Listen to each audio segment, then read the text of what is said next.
अगला chapter secondary and tertiary industries के ऊपर है। अब प्राइमरी तो हमने कवर कर ली ना, एग्रीकल्चर जितना भी पढ़ा वो प्राइमरी सेक्टर था, मिनरल रिसोर्सेज का जितने भी पीछे यूनिट पढ़े वो प्राइमरी सेक्टर था।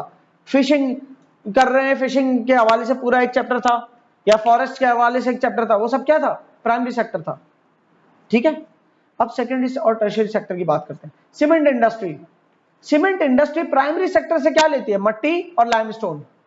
लाइमस्टोन कौन निकाल के दे रहा है, वो जो माइनिंग कर रहे हैं ना पहाड़ों में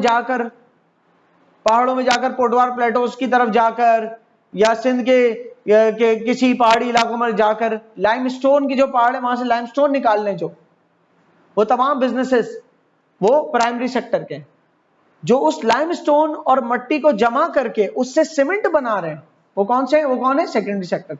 तो सीमेंट इंडस्ट्री कैसे काम करती है,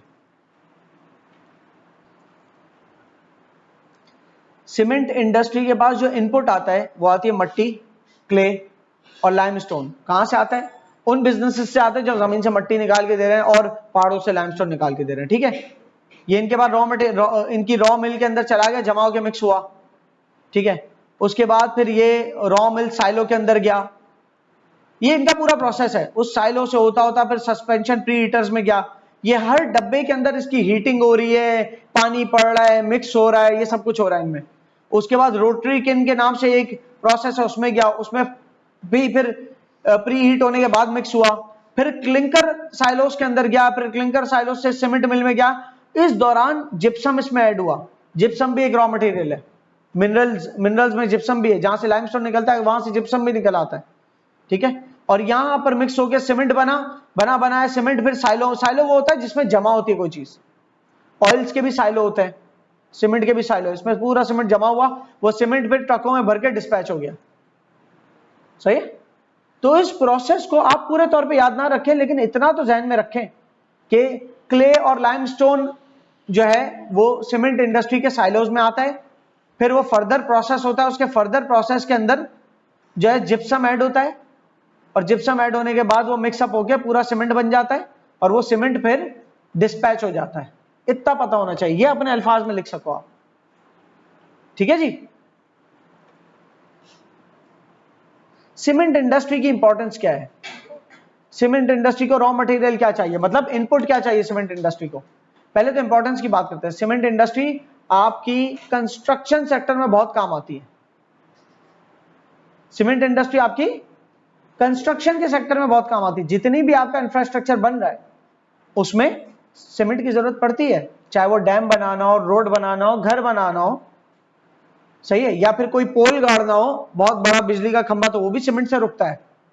सही है जी, तो इंफ्रास्ट्रक्चर को डेवलप करने के लिए बड़ा काम आता है, और इससे बहुत फायदा क्या है कि जीडीपी, हमारे मुल्क की कुल आमदनी जो होती है ना, उसमें इसका बड़ा रोल है, क्योंकि जो सीमेंट इंडस्ट्री है उसमें पहाड़ से लाइमस्टोन निकालने से लेकर सीमेंट बेचने तक, और सीमेंट के जरिए पूरी इमारतें बनाने तक, कितने सारे मराहिल पे कितने लोगों को जॉब्स मिलती होंगी, कितना माल बिकता होगा, कितने लोग कमाते होंगे, तो जीडीपी का हिस्सा, जीडीपी में बहुत कंट्रीब्यूट करती है, जॉब्स बहुत सारी प्रोवाइड करती है। आप किसी भी इंडस्ट्री की बात हो रही हो ना, तो ये दो तो लिख दिया करो कि जॉब्स बहुत प्रोवाइड करती है, जीडीपी में हमारे मुल्क की इजाफा करती है। ओके, इसके अलावा जो सीमेंट एक्सपोर्ट होता है तो उससे हमारी फॉरेन एक्सचेंज इनकम भी बनती है। ओके, ठीक है, बैकग्राउंड कलर चेंज कर दे ताकि आंखों पे आपकी जोर ना पड़े। इनको रॉ मटेरियल क्या चाहिए होता है सीमेंट इंडस्ट्री को, लाइमस्टोन, क्ले मतलब मट्टी, और जिप्सम। ठीक है, इसके अलावा इसकी मार्केट डोमेन, मतलब मार्केट क्या है, पाकिस्तान क्या है, पाकिस्तान जो है सीमेंट को लेकर डोमेस्टिकली पाकिस्तान सेल्फ सफिशिएंट है, पाकिस्तान का पूरा हो जाता है सीमेंट, इंपोर्ट खास कुछ करना नहीं पड़ता होगा, कोई मखसूस कैटेगरी का करना पड़े सीमेंट तो एक अलग बात होगी, लेकिन आमतौर पर जो सीमेंट इस्तेमाल होता है वो पाकिस्तान के अंदर ही पूरा निकल आता है। इसके अलावा पाकिस्तान के अंदर रहते हुए बहुत कंपटीशन है, क्योंकि सीमेंट के बहुत सारे प्रोड्यूसर्स हैं। ठीक है, जिसके नीचे नाम लिखे हुए, लकी सीमेंट सबसे बड़ा प्रोड्यूसर है सीमेंट का। ठीक है, उसके अलावा DG Khan cement, maple leaf cement, फौजी सीमेंट, ये सारी कंपनीज हैं जो सीमेंट प्रोड्यूस करती हैं।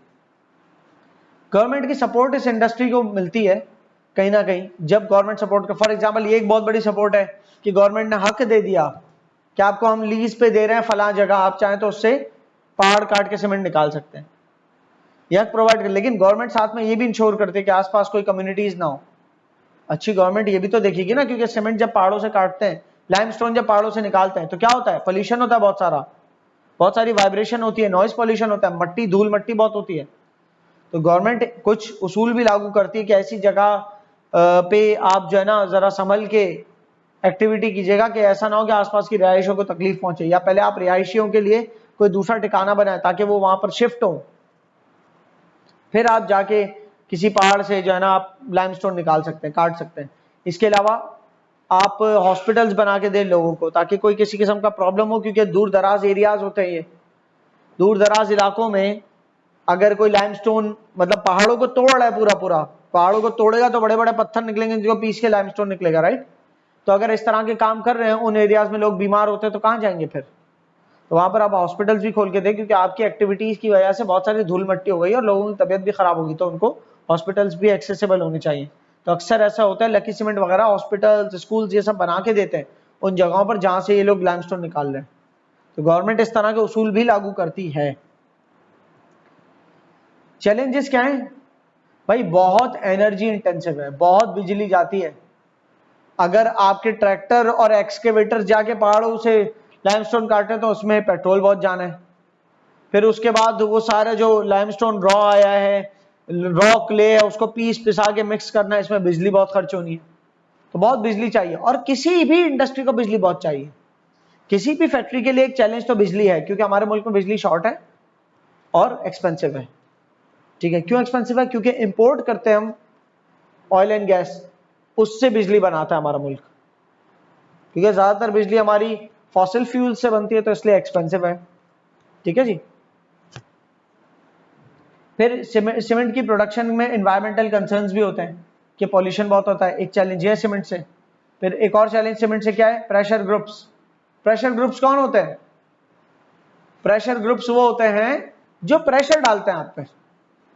तो जहां आप सीमेंट निकाल रहे हो, पहाड़ों को तोड़ रहे हो, पोल्यूशन हो रहा है, तो वहां के लोग ग्रुप्स बना के हो सकता है आपके जो है ना आपके सिस्टम को रोके, आपके ट्रक्स को रोक ले, हड़तालें कर दें, तोड़ फोड़ मचा दें, हालात खराब कर दें आप। क्यों, कि वो कह रहे हैं हमारी डिमांड है काम रोका जाए, हमारे बच्चे बीमार हो रहे हैं, शोर शराबा हो रहा है, जिंदगी तबाह बर्बाद हो गई है। होता है ना, एक घर बन रहा है आपके घर के बराबर में, तो आपको कितनी तकलीफ हो जाती है, तो पूरे पूरे पहाड़ तोड़े जा रहे हो तो फिर कितनी तकलीफ होगी। ओके, सो प्रेशर ग्रुप्स मतलब लोग आ जाते हैं इसको अपोज करने के लिए।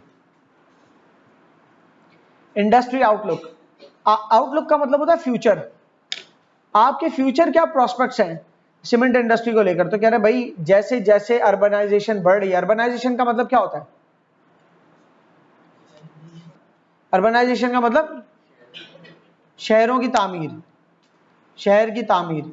तो बहुत सारे आजकल गांव देहात जो है वो भी शहरी होते जा रहे हैं, उनमें भी बड़ी बड़ी इमारतें बन रही है, बड़े बड़े ब्रिजेस बन रहे हैं, रोड्स बन रहे हैं। ठीक है, अर्बनाइजेशन होना शुरू हो गई। जहां पर इंफ्रास्ट्रक्चर बनना शुरू हो गया तो वो इलाका अर्बनाइज होना शुरू हो गया। तो जैसे जैसे पॉपुलेशन बढ़ रही है और अर्बनाइजेशन बढ़ रही है, वैसे वैसे सीमेंट की डिमांड में इजाफा हो रहा है। तो फ्यूचर प्रोस्पेक्ट बहुत अच्छे हैं सीमेंट के, कि कोई सीमेंट के काम में जाता है तो उसका काम चलता रहेगा, क्योंकि कंस्ट्रक्शन रुक नहीं रही है। ठीक है, और नीचे लिखा है मेजर सीमेंट प्रोड्यूसर, जिसको मैंने ऊपर बता दिया था। अगला आ जाते हैं हम इंडस्ट्रीज के अंदर, कॉटन इंडस्ट्री में। कॉटन इंडस्ट्री का प्रोसेस तो ये रहा, जो पीछे भी एक तरह से हमने देख लिया, लेकिन एक दफा बस एक नजर इसको डाल दें। ये फाइबर्स हैं, फाइबर का मतलब होता है, फाइबर वो मटेरियल जिससे कपड़ा या कुछ बनता है। ठीक है, थोड़ा सा धुंधला होगा, खैर है। फाइबर्स होते हैं, नेचुरल फाइबर भी होते हैं। नेचुरल फाइबर कहां से आ सकता है, प्लांट से आ सकता है, मतलब क्रॉप से आ सकता है कॉटन की, या कोकोनट की छालों से निकल सकता है फाइबर। मतलब कोकोनट की छाल या कॉटन या लिन सीड्स भी होती हैं, जिनके जो है ना प्लांट से के फूलों से जो है कपड़ा बनता है, लिनन वगैरह के कपड़े बनते हैं उससे। तो ये नेचुरल में प्लांट से भी आ सकता है आपका फाइबर, और एनिमल से भी, जैसे कि वूल, वूल किससे आता है, दुम्बे से, शीप से वूल निकलता है, तो वूल हमारा एक नेचुरल फाइबर हो गया। इसी तरीके से सिल्क वर्म, जो रेशम का कीड़ा होता है, वो पूरा पूरा रेशम बनाता है, रेशम से क्या, सिल्क का कपड़ा बनता है। तो ये तो नेचुरल कपड़े हो गए। आजकल सिंथेटिक फाइबर भी बन रहे हैं, आर्टिफिशियल मटेरियल से धागे बन रहे हैं, उन धागों से कपड़े बन रहे हैं पॉलिस्टर टाइप के। ठीक है, सही है ना? इस बात को समझते हुए हम आगे बढ़ रहे हैं। कॉटन का हमें पूरा प्रोसेस पता है भैया। ये इसलिए बताइए, आप ये मत समझना सिर्फ कॉटन से कपड़ा बनता है, कॉटन के कॉम्पिटिटर्स भी मौजूद हैं। अब सोचो अगर दुनिया में कॉटन से कपड़ा बनाना महंगा पड़ रहा हो और सिंथेटिक फाइबर मतलब आर्टिफिशियल धागों से कपड़ा बनाना सस्ता पड़ रहा हो, तो असली कॉटन से बनी हुई टी शर्ट मिल रही है 500 की और सिंथेटिक फाइबर से टी शर्ट बन के मिल रही है लेट्स सपोज 200 की, और कोई फर्क भी नहीं है दोनों में, तो फिर आप क्या करोगे? 200 वाली ले लोगे। तो फिर वो जो कॉटन से बन रहा है उनको बेचारों को चैलेंज हो गया ना कि हमारा तो माल ही नहीं बिक रहा, तो हम कहते हैं प्राइस कम करें। वो कह रहे कैसे कम करें? पूरी जमीनें लग जाती हैं, पूरी फसलें लग जाती हैं, उसके बाद फिर वो कटाई होती है, फिर गिनिंग में जाता है, फिर वीविंग में जाता है, फिर वो गिनिंग के बाद स्पिनिंग होती है, फिर स्पिनिंग से वीविंग होती है, फिर वो जो फैब्रिक बन गया उसको धोते हैं और अलग अलग रंग करते हैं, फिर वो रंग बनने के बाद फिर कटाई होकर गारमेंट्स बनते हैं। इतने सारे प्रोसेस से गुजर के बनता है, महंगा पड़ता है वो, हम नहीं गिरा सकते दाम। सिंथेटिक फाइबर तो आर्टिफिशियल प्रोसेस से गुजरता है, तो इतना उसमें जो है ना प्राइमरी सेक्टर का तो हिसाब किताब ही खत्म हो गया ना।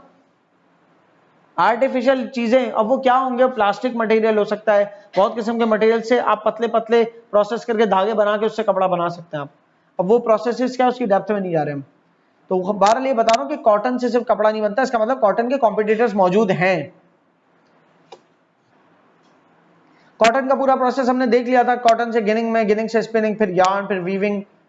स्पिनिंग से यार्न, एक्चुअली स्पिनिंग के प्रोसेस में ही बनता है यार्न, फिर यार्न से बनता है फैब्रिक, ये रहा।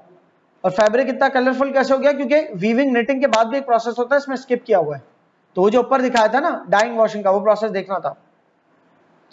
अब ये जो लिखा है, अच्छा जो भी हेडिंग है ना, उस हेडिंग के बाद वाला टेबल उस हेडिंग का है।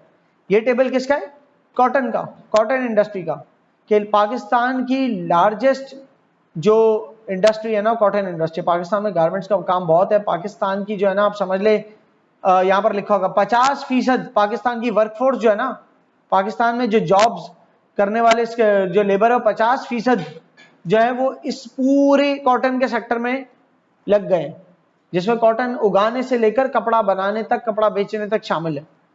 इसमें पाकिस्तान की 50% लेबर फोर्स लगी हुई है। मेन जो जहां पर गारमेंट्स का और टेक्सटाइल का काम होता है वो क्या है? इलाके कराची, हैदराबाद, फैसलाबाद, बड़े बड़े जितने भी शहर है ना पाकिस्तान के, वहां पर कॉटन का की फैक्ट्रीज आपको मिलेंगी। ठीक है। प्रोडक्ट्स, कॉटन की जो पूरी इंडस्ट्री, उसमें क्या क्या प्रोडक्ट्स हो सकती है? एक तो रॉ कॉटन किस काम आता है? कच्चा कॉटन सर्जिकल कामों के लिए होता है, हॉस्पिटल्स के अंदर काम आता है ना रॉ कॉटन। तो वो पूरा रिफाइन करके, लेकिन उसमें वो हटा के, अगर आपको कॉटन मिल रहा है और बहुत ही गंदा सा मिल रहा है, आप कहते समझ जाना या तो इस कॉटन को यूज कर लिया किसी ने, लेकिन उसमें बीज और ये सब आ रहा है, तो आप समझ जाओगे, कहोगे इस कॉटन में से ये गिनिंग के प्रोसेस में गया नहीं है, ये बिना रिफाइन किया आ गया है। सही है जी। अच्छा जी, यार्न होता है धागा। अक्सर मुमालिक में धागे भी बिकते हैं। पाकिस्तान से धागा बना और धागा बिक गया। कुछ मुमालिक होता है ना, कपड़ा हम खुद बना लेंगे, आप बस धागा बेच दो हमें। ठीक है, इस तरह फैब्रिक जरूरी नहीं है पूरे बने बनाए गारमेंट्स बिके, कच्चा कपड़ा भी बिकता है ना। फिर रेडीमेड गारमेंट्स भी बिकते हैं, टॉवल्स बिकते हैं, बेडशीट्स बिकते हैं, जो भी कपड़े का सामान मिल रहा है, सही है, सब इसकी प्रोडक्ट्स में आता है कॉटन की। डोमेस्टिक और एक्सपोर्ट का क्या हिसाब किताब है भाई? पाकिस्तान दुनिया के टॉप कॉटन प्रोड्यूसिंग कंट्रीज में से आता है, टॉप 10 के अंदर ही होगा पाकिस्तान दुनिया में। पाकिस्तान एक्सपोर्ट बहुत करता है गारमेंट्स, बहुत ज्यादा एक्सपोर्ट है पाकिस्तान की गारमेंट्स की। पाकिस्तान का बहुत, आप देखें 15.4 बिलियन डॉलर्स तो खाली पाकिस्तान के कॉटन एक्सपोर्ट से मिली है। मतलब पता है क्या, पाकिस्तान की जो टोटल एक्सपोर्ट्स हैं ओ भाई हजारों की तादाद में, लाखों की तादाद में गुड्स होते हैं पाकिस्तान से कॉटन से। अब पाकिस्तान की टोटल एक्सपोर्ट अगर इतनी है ना 100%, तो उसमें से 60% जो है ना, उसमें से 60% वो कॉटन से निकल लिया पाकिस्तान। कॉटन का माल एक्सपोर्ट कर रहा है, चाहे वो धागा हो, कपड़ा हो, बना बनाया, सब मिला के 60% पाकिस्तान के एक्सपोर्ट्स का जो इनकम है वो कॉटन से आ रही है। जीडीपी में बहुत कंट्रीब्यूशन करता है कॉटन। जीडीपी क्या होती है? एक मुल्क की आमदनी, पूरे मुल्क की आमदनी को क्या कहते हैं? जीडीपी। तो पूरे मुल्क की आमदनी में बहुत कंट्रीब्यूट करता है। पूरे मुल्क की आमदनी क्या होती है? मुल्क के तमाम लोगों की आमदनी को टोटल कर दो, मुल्क की आमदनी बन जाती है। तो कॉटन के पूरे सेक्टर में 60% लोग अगर एम्प्लॉयड हैं तो कितनी सारी आमदनी निकलती होगी, जनरेट होती होगी, राइट? तो वो सारी मुल्क की आमदनी में बड़ा कंट्रीब्यूट करता है। कॉम्पिटिटिव एडवांटेज पाकिस्तान को क्या है? पाकिस्तान को कॉटन के मामले में क्या फायदा, मतलब क्या क्या जो है ना पाकिस्तान को बेनिफिट है? एक तो सबसे बड़ा बेनिफिट है कि पाकिस्तान कॉटन के मामले में सेल्फ रिलायंट है, किसी और पे डिपेंडेंट नहीं है। हाँ, कुछ खास किस्म के फैब्रिक होते होंगे जो पाकिस्तान में नहीं बनते होंगे तो वो इंपोर्ट करने पड़ते हो, ठीक है? वो कोई बहुत ही प्रीमियम क्वालिटी हो जो हमारे पास अभी टेक्नोलॉजी हो ना वैसा बनाने की, तो फिर इंपोर्ट करने पड़ जाते हो। वरना पाकिस्तान में कॉटन की जो है बहुत बहुत स्टेब्लिश्ड है पाकिस्तान में कॉटन का काम, ठीक है? एक तो पाकिस्तान के पास ये एडवांटेज है। दूसरी, पाकिस्तान की लेबर चीप है। पाकिस्तान में जो लेबर है वो बहुत बहुत सस्ती पड़ती है, ठीक है? तो फिर महंगा क्यों बनता है माल? बिजली बहुत महंगी पड़ती है। अगर हमारी बिजली भी सस्ती होती ना तो लेबर तो वैसे बेचारी बहुत सस्ती पड़ती है। हमारी लेबर जो है ना, वो अगर दुनिया में अनस्किल्ड लेबर $10 पर आवर पे अगर काम कर रही है, मिसाल के तौर पे यूएस में, पाकिस्तान में $10 पर आवर, ये तो क्या लगेगा? 3000 रुपए पर आवर, 2800 रुपए पर आवर, 2800 रुपए पर आवर। 10 घंटों में 28,000 बना लेगा ये बंदा।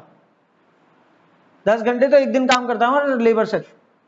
हमारा लेबर पूरा महीना काम करता है तो बेचारा 28,000 बना पाता है। सेमी स्किल्ड वर्कर जो होता है, अनस्किल्ड से थोड़ा बेहतर, वो 28, 30, 40,000 कमा पाता है। 40 कह दो, चलो आज के दौर में 40,000।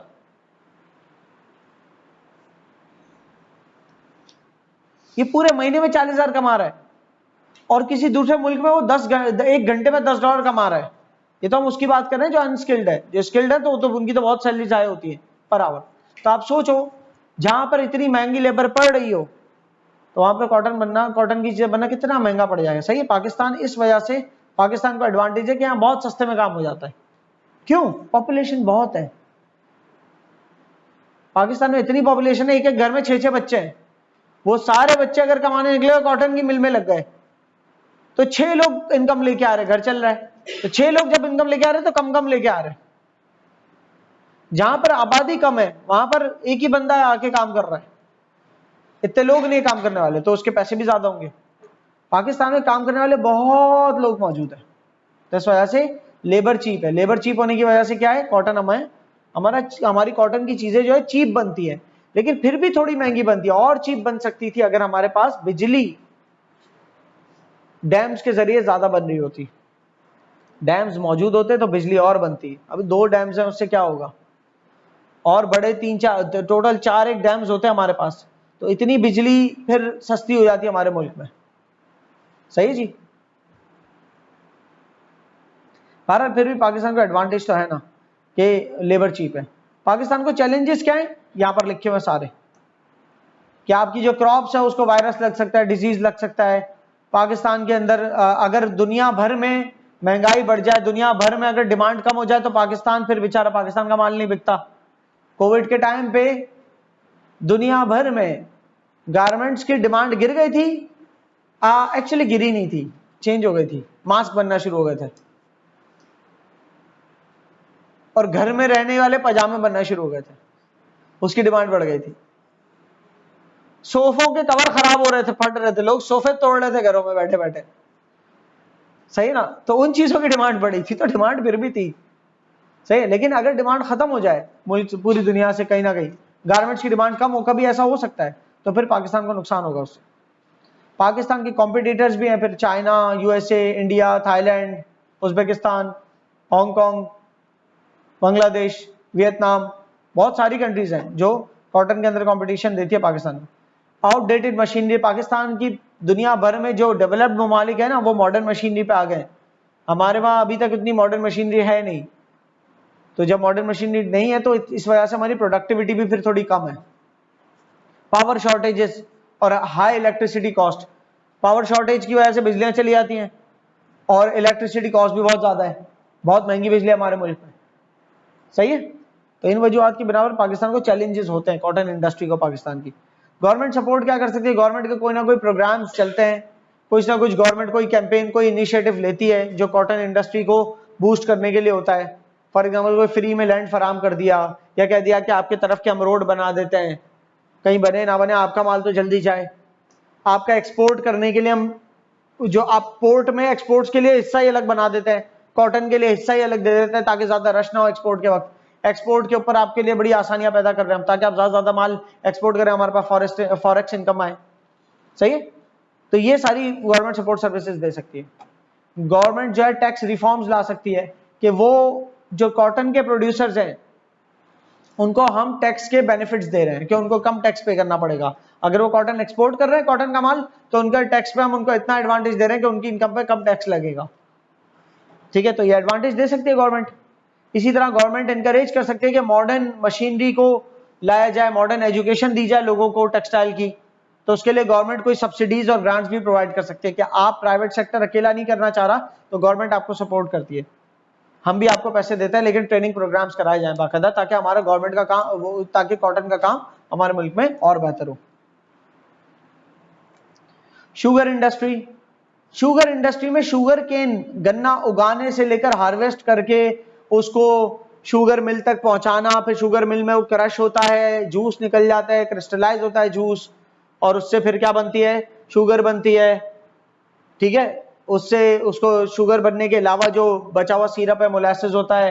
तो ये सारा इसके अंदर प्रोसेस शामिल है। एक दफा अगर हम देख लें इसको, ये सफर हमारा शुरू हो रहा है यहां से, शुगर तक पहुंचेगा गोल घूम के। अभी इसको इग्नोर करो, अभी हम यहां से शुरू हो रहे हैं, यूं जाएंगे। तो harvest the sugar cane, sugar cane उगाने की बात क्यों नहीं की, वो एग्रीकल्चर में हो चुकी, एग्रीकल्चर हो चुका, अब कटाई हो गई। अब ये गन्ने की जो कटाई हो गई, इस गन्ने को फौरन पहुंचाना है कहां, शुगर मिलों पे। फौरन क्यों, सूख ना जाए, सूखने से क्या होगा, शुगर कंटेंट कम हो जाएगा, जूस कम निकलेगा, सही है जी। तो ये बहरहाल ट्रांसपोर्ट किया जाता है फिर शुगर मिलों में। शुगर मिल क्या करती है, उसको क्रश करती है, उसको क्रश करती है, स्क्वीज करती है, उसको एकदम समझ लो क्रश करके दबा दबू के मशीनों के जरिए पिचका के उसमें से क्या निकालते हैं, जूस, ठीक है जी।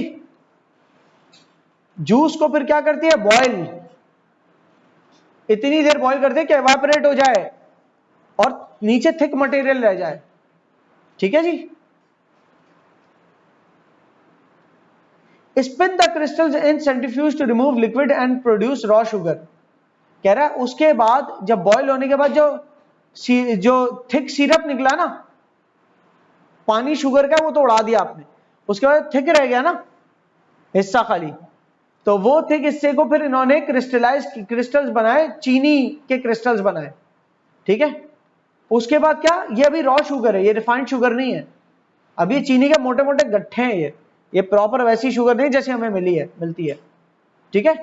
उसके बाद ये चौथे के बाद पांचवें नंबर, अच्छा यहां से ये मोटे गट्ठे चीनी के ट्रांसपोर्ट किए गए रिफाइनरी में, शुगर रिफाइनरी में जाके क्या हुआ, मेल्ट द रॉ शुगर, ये जो गट्ठे बने थे उसको दोबारा मेल्ट किया गया,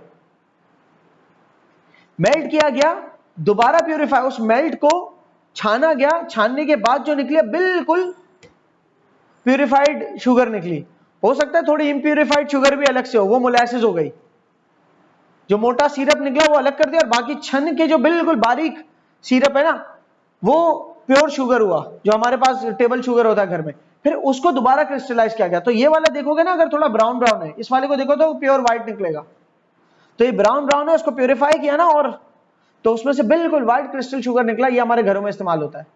और उसके अलावा वाला जो मोटा सिरप जो रिफाइन करने पे अलग किया गया, वो क्या है, वो उससे मोलासेस निकलती है, ठीक है।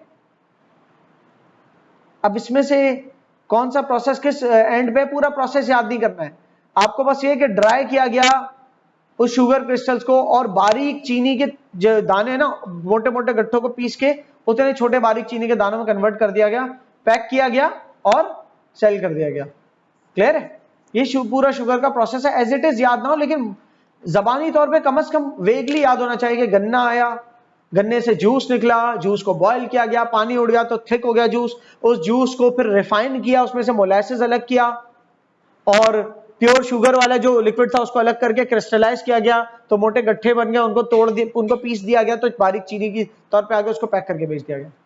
ऐसे तो बता सकते हो ना, क्योंकि इसमें ये 2-3 दफा हो रहा है, बार बार क्रिस्टलाइज कर रहे हैं, मेल्ट कर रहे हैं, क्रिस्टलाइज कर रहे हैं, मेल्ट कर रहे हैं, तो ये 2-3 दफा भले याद ना करो। फिर इसके बाय प्रोडक्ट्स भी निकलते हैं जिसका नीचे जिक्र है। तो शुगर की इंपॉर्टेंस ये है कि पाकिस्तान की एक बहुत बड़ी इंडस्ट्री है शुगर इंडस्ट्री, मुल्क में शुगर की बहुत खपत है, फिर मुल्क में खपने के बाद शुगर बहुत सारा एक्सपोर्ट भी होता है, ठीक है, और जब हमारे मुल्क में शॉर्ट पड़ जाता है खुद शुगर तो इंपोर्ट करना पड़ता है। डिपेंड करता है कब कितना, अगर शुगर की फसल बहुत लग गई, इतनी लग गई कि सरप्लस में, सरप्लस मतलब जरूरत से ज्यादा, तो जो सरप्लस है वो एक्सपोर्ट हो जाएगा। अगर फसल डेफिसिट में लगी, क्यों फसल डेफिसिट में, क्योंकि जहां फसलें लगानी थी वहां सैलाब आ गया, सारी फसलें तबाह हो गई, पानी ज्यादा चाहिए था, ज्यादा तो चाहिए था, एक साथ इतना नहीं चाहिए था कि सारा गन्ना ही ले जाए, तो अब शुगर की फसल जो है हमारे पास डेफिसिट में रही, और डेफिसिट में रही तो अब क्या इंपोर्ट करना पड़ेगा, सही। तो वो तो डिपेंड करता है कब फसल ज्यादा कब कम, सरप्लस में हुई तो एक्सपोर्ट होगा, डेफिसिट में हुई तो इंपोर्ट होगा, ठीक है। लेकिन पाकिस्तान में उगता है बहुत शुगर, बस ये वाली बात याद रखिए। शुगर के लिए रॉ मटेरियल क्या चाहिए, शुगर केन, शुगर बनाने के लिए शुगर केन चाहिए। सिर्फ शुगर केन से शुगर नहीं बनती, और भी प्रोडक्ट्स से शुगर बनती है, लेकिन ज्यादातर शुगर केन से बनती है, ठीक है। मेजर लोकेशंस, पंजाब सिंध में आपको ज्यादातर शुगर का काम मिलेगा, उसके अलावा फिर केपीके में। बलूचिस्तान पे कट मार दिया, पता है क्यों, बलूचिस्तान में शुगर मिल्स नहीं है, क्यों नहीं है, उसकी वजह है कि बलूचिस्तान में शुगर केन की काश्त नहीं है, शुगर केन की काश्त नहीं है तो मिल रखने का क्या फायदा। आप कहें कि बलूचिस्तान में मिल तो फिर भी लगा देना शुगर की मिल को ये थोड़ी चाहिए, कटा हुआ गन्ना आएगा, मिल तो कहीं भी चल सकती है, बिजली हो बस, पर प्रॉब्लम क्या है, इतना दूर है बलूचिस्तान, वहां तक जब गन्ना लेके जाएंगे तो क्या होगा, गन्ना सूख जाएगा, शुगर कंटेंट कम हो जाएगा उसमें से, ओके।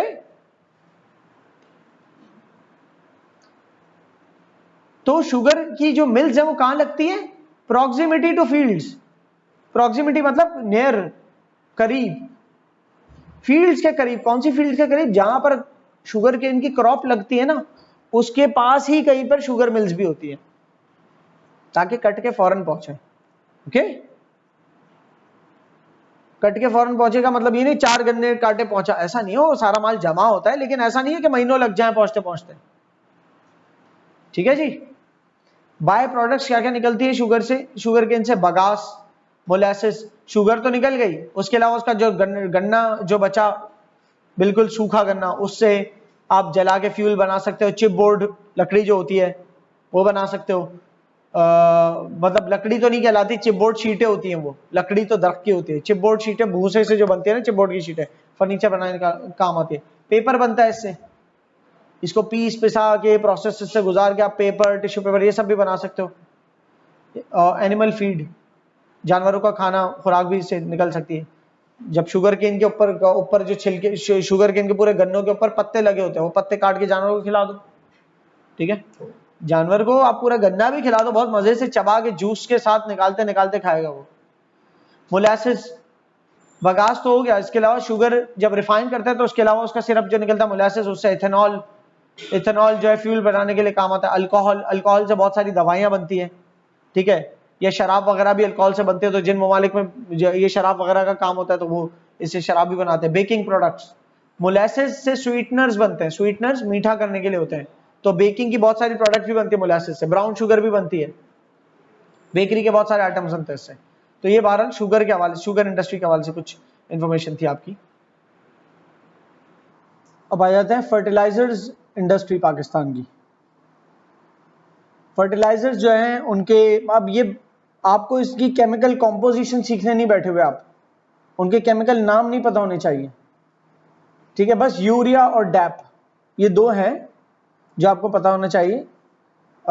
वो भी नीचे भी देख लेंगे आप, डायमोनियम फॉस्फेट है डैप, और यूरिया है। ये इसका प्रोसेस क्या होता है कि आपके पहाड़ों वगैरह में से मिनरल्स आ रहे हैं, plus organic waste, organic waste मतलब ये जो आपके बहुत सारे जो फॉर एग्जाम्पल आपने क्रॉप्स काटी है तो उसका वेस्ट, पोल्ट्री का वेस्ट, फिश का वेस्ट, ये सारा वेस्टेज जो है ये ऑर्गेनिक वेस्ट कहलाता है, ठीक है। प्लांट्स और एनिमल्स से जो निकलता है वो, उसमें मिनरल्स मिलाया आपने, और उसके अलावा उसमें आपने कुछ केमिकल्स वगैरह मिलाए, माइक्रोबायल एजेंट के नाम से यहाँ पर लिखा हुआ है, वो मिलाए, उसकी फर्मेंटेशन की एक प्रोसेस से गुजारा, ठीक है, और आपके पास जो आउटपुट आया वो क्या है, फर्टिलाइजर्स है, ठीक है। उन फर्टिलाइजर्स पे जो भी प्रोसेसेस वगैरह हुए हो गए, अब उसकी क्वालिटी टेस्टिंग हुई, अगर वो क्वालिटी के मुताबिक सही जाए, मतलब सही है, बहुत ज्यादा एनवायरनमेंट के लिए हार्मफुल नहीं है, नंबर 1।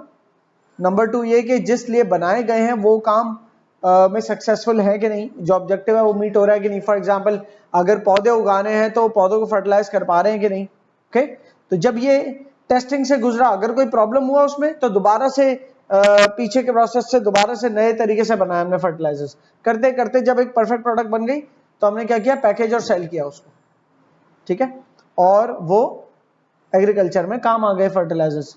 यही प्रोसेस है, सिंपल। तो पाकिस्तान की फर्टिलाइजर इंडस्ट्री जो है वो किसके लिए इंपॉर्टेंट है, एग्रीकल्चर के लिए बहुत इंपॉर्टेंट है वो, ठीक है। यूरिया और डैप 2 मिसालें हैं इसकी फर्टिलाइजर्स की, और भी मिसालें होंगी फर्टिलाइजर्स की। रॉ मटेरियल्स इसके अंदर क्या क्या लगता है, इसके अंदर ऑर्गेनिक वेस्ट का मतलब प्लांट्स और एनिमल्स का वेस्ट, इसमें उसमें मिनरल्स को मिलाया जाता है, मिनरल्स भी पहाड़ों से निकलता है ना, से उसको मिनरल्स को और ऑर्गेनिक वेस्ट को मिलाया जाता है। इसके अलावा कुछ केमिकल कंपाउंड्स मिलाए जाते हैं और उसको फर्मेंटेशन के प्रोसेस से गुजार के बनाया जाता है, आपके फर्टिलाइजर्स बनते हैं, ठीक है। तो यहाँ पर यही लिखा है, रॉ मटेरियल नेचुरल गैस चाहिए, सल्फर चाहिए, फॉस्फेट चाहिए, जिप्सम चाहिए। इसके अलावा रॉ मटेरियल में कुछ चीजें और चाहिए जो कि मैं कॉमा डाल के लिख सकता हूँ, जो कि क्या है, organic, plants and animal waste, ठीक है। पंजाब में, केपीके में, सिंध में इनको बनाया जाता है फर्टिलाइजर्स को, फर्टिलाइजर्स बनाने वाली इंडस्ट्री मौजूद है, ठीक है। फर्टिलाइजर्स के बायर कौन है, एग्रीकल्चर, जिनको क्रॉप्स उगानी है, अपने प्लांट्स उगाने हैं, वो फर्टिलाइजर्स को बाय करेंगे, राइट। आप और मैं घरेलू लोग फर्टिलाइजर्स के बायर्स नहीं है। ज्यादा हमने हमारे बैकयार्ड में अगर कोई गार्डन है उसके लिए कुछ फर्टिलाइजर्स बाय कर दिए, लेकिन बड़े पैमाने पे कौन बाय करता है, हमारे फार्मर्स बाय करता है, एग्रीकल्चर सेक्टर बाय करता है। एग्रीकल्चर सेक्टर जो हमारा है उसके अलावा दुनिया भर का एग्रीकल्चर सेक्टर भी बाय कर सकता है। अगर हमारे फर्टिलाइजर्स उस काबिल हुए तो एक्सपोर्ट भी होंगे।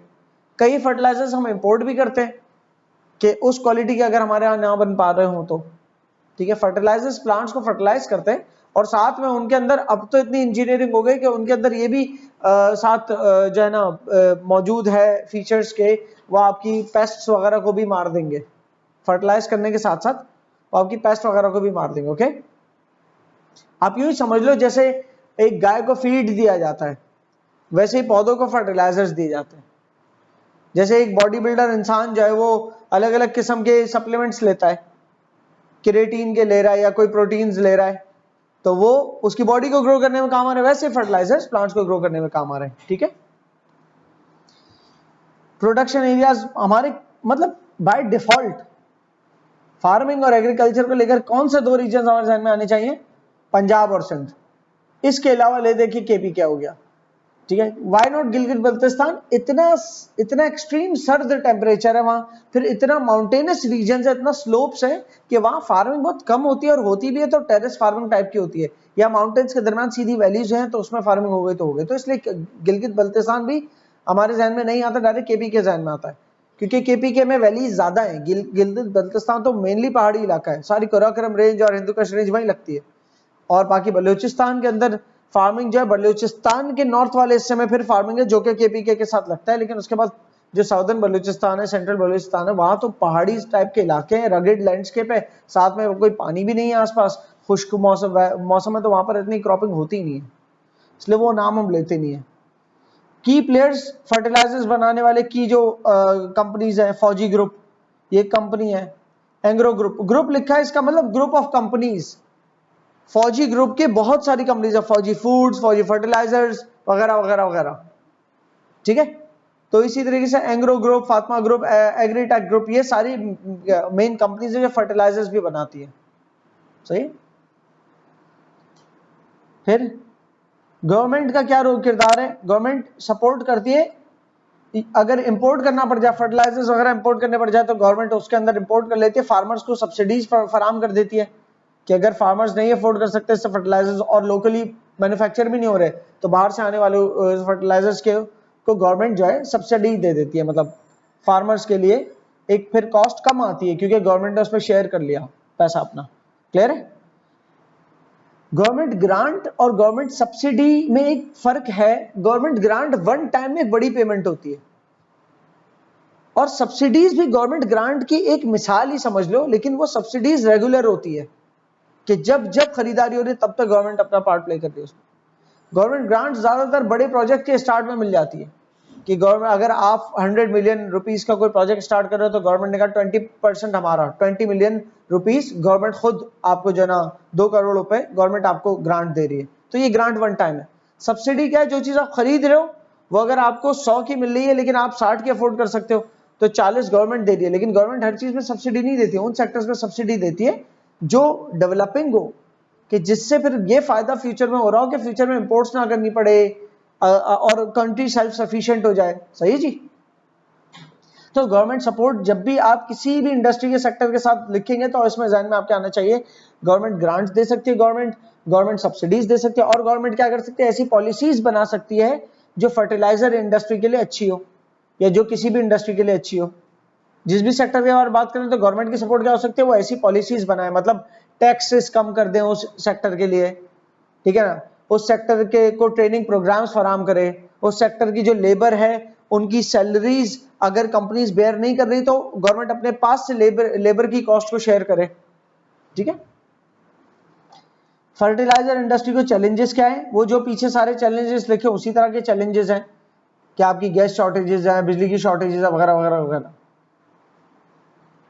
इंडस्ट्री आउटलुक, जब भी आउटलुक का लफ्ज आ जाए तो मतलब फ्यूचर आउटलुक क्या है, आगे क्या देखते हो? फ्यूचर प्रोस्पेक्ट्स या आउटलुक एक ही मतलब है कि आगे अब क्या नजर आ रहा है। तो 2021 में पाकिस्तान का, 2021 पुरानी बात हो गई, बहरहाल लिखी हुई कि पाकिस्तान 21वें नंबर पे था दुनिया में फर्टिलाइजर्स प्रोडक्शन के अंदर।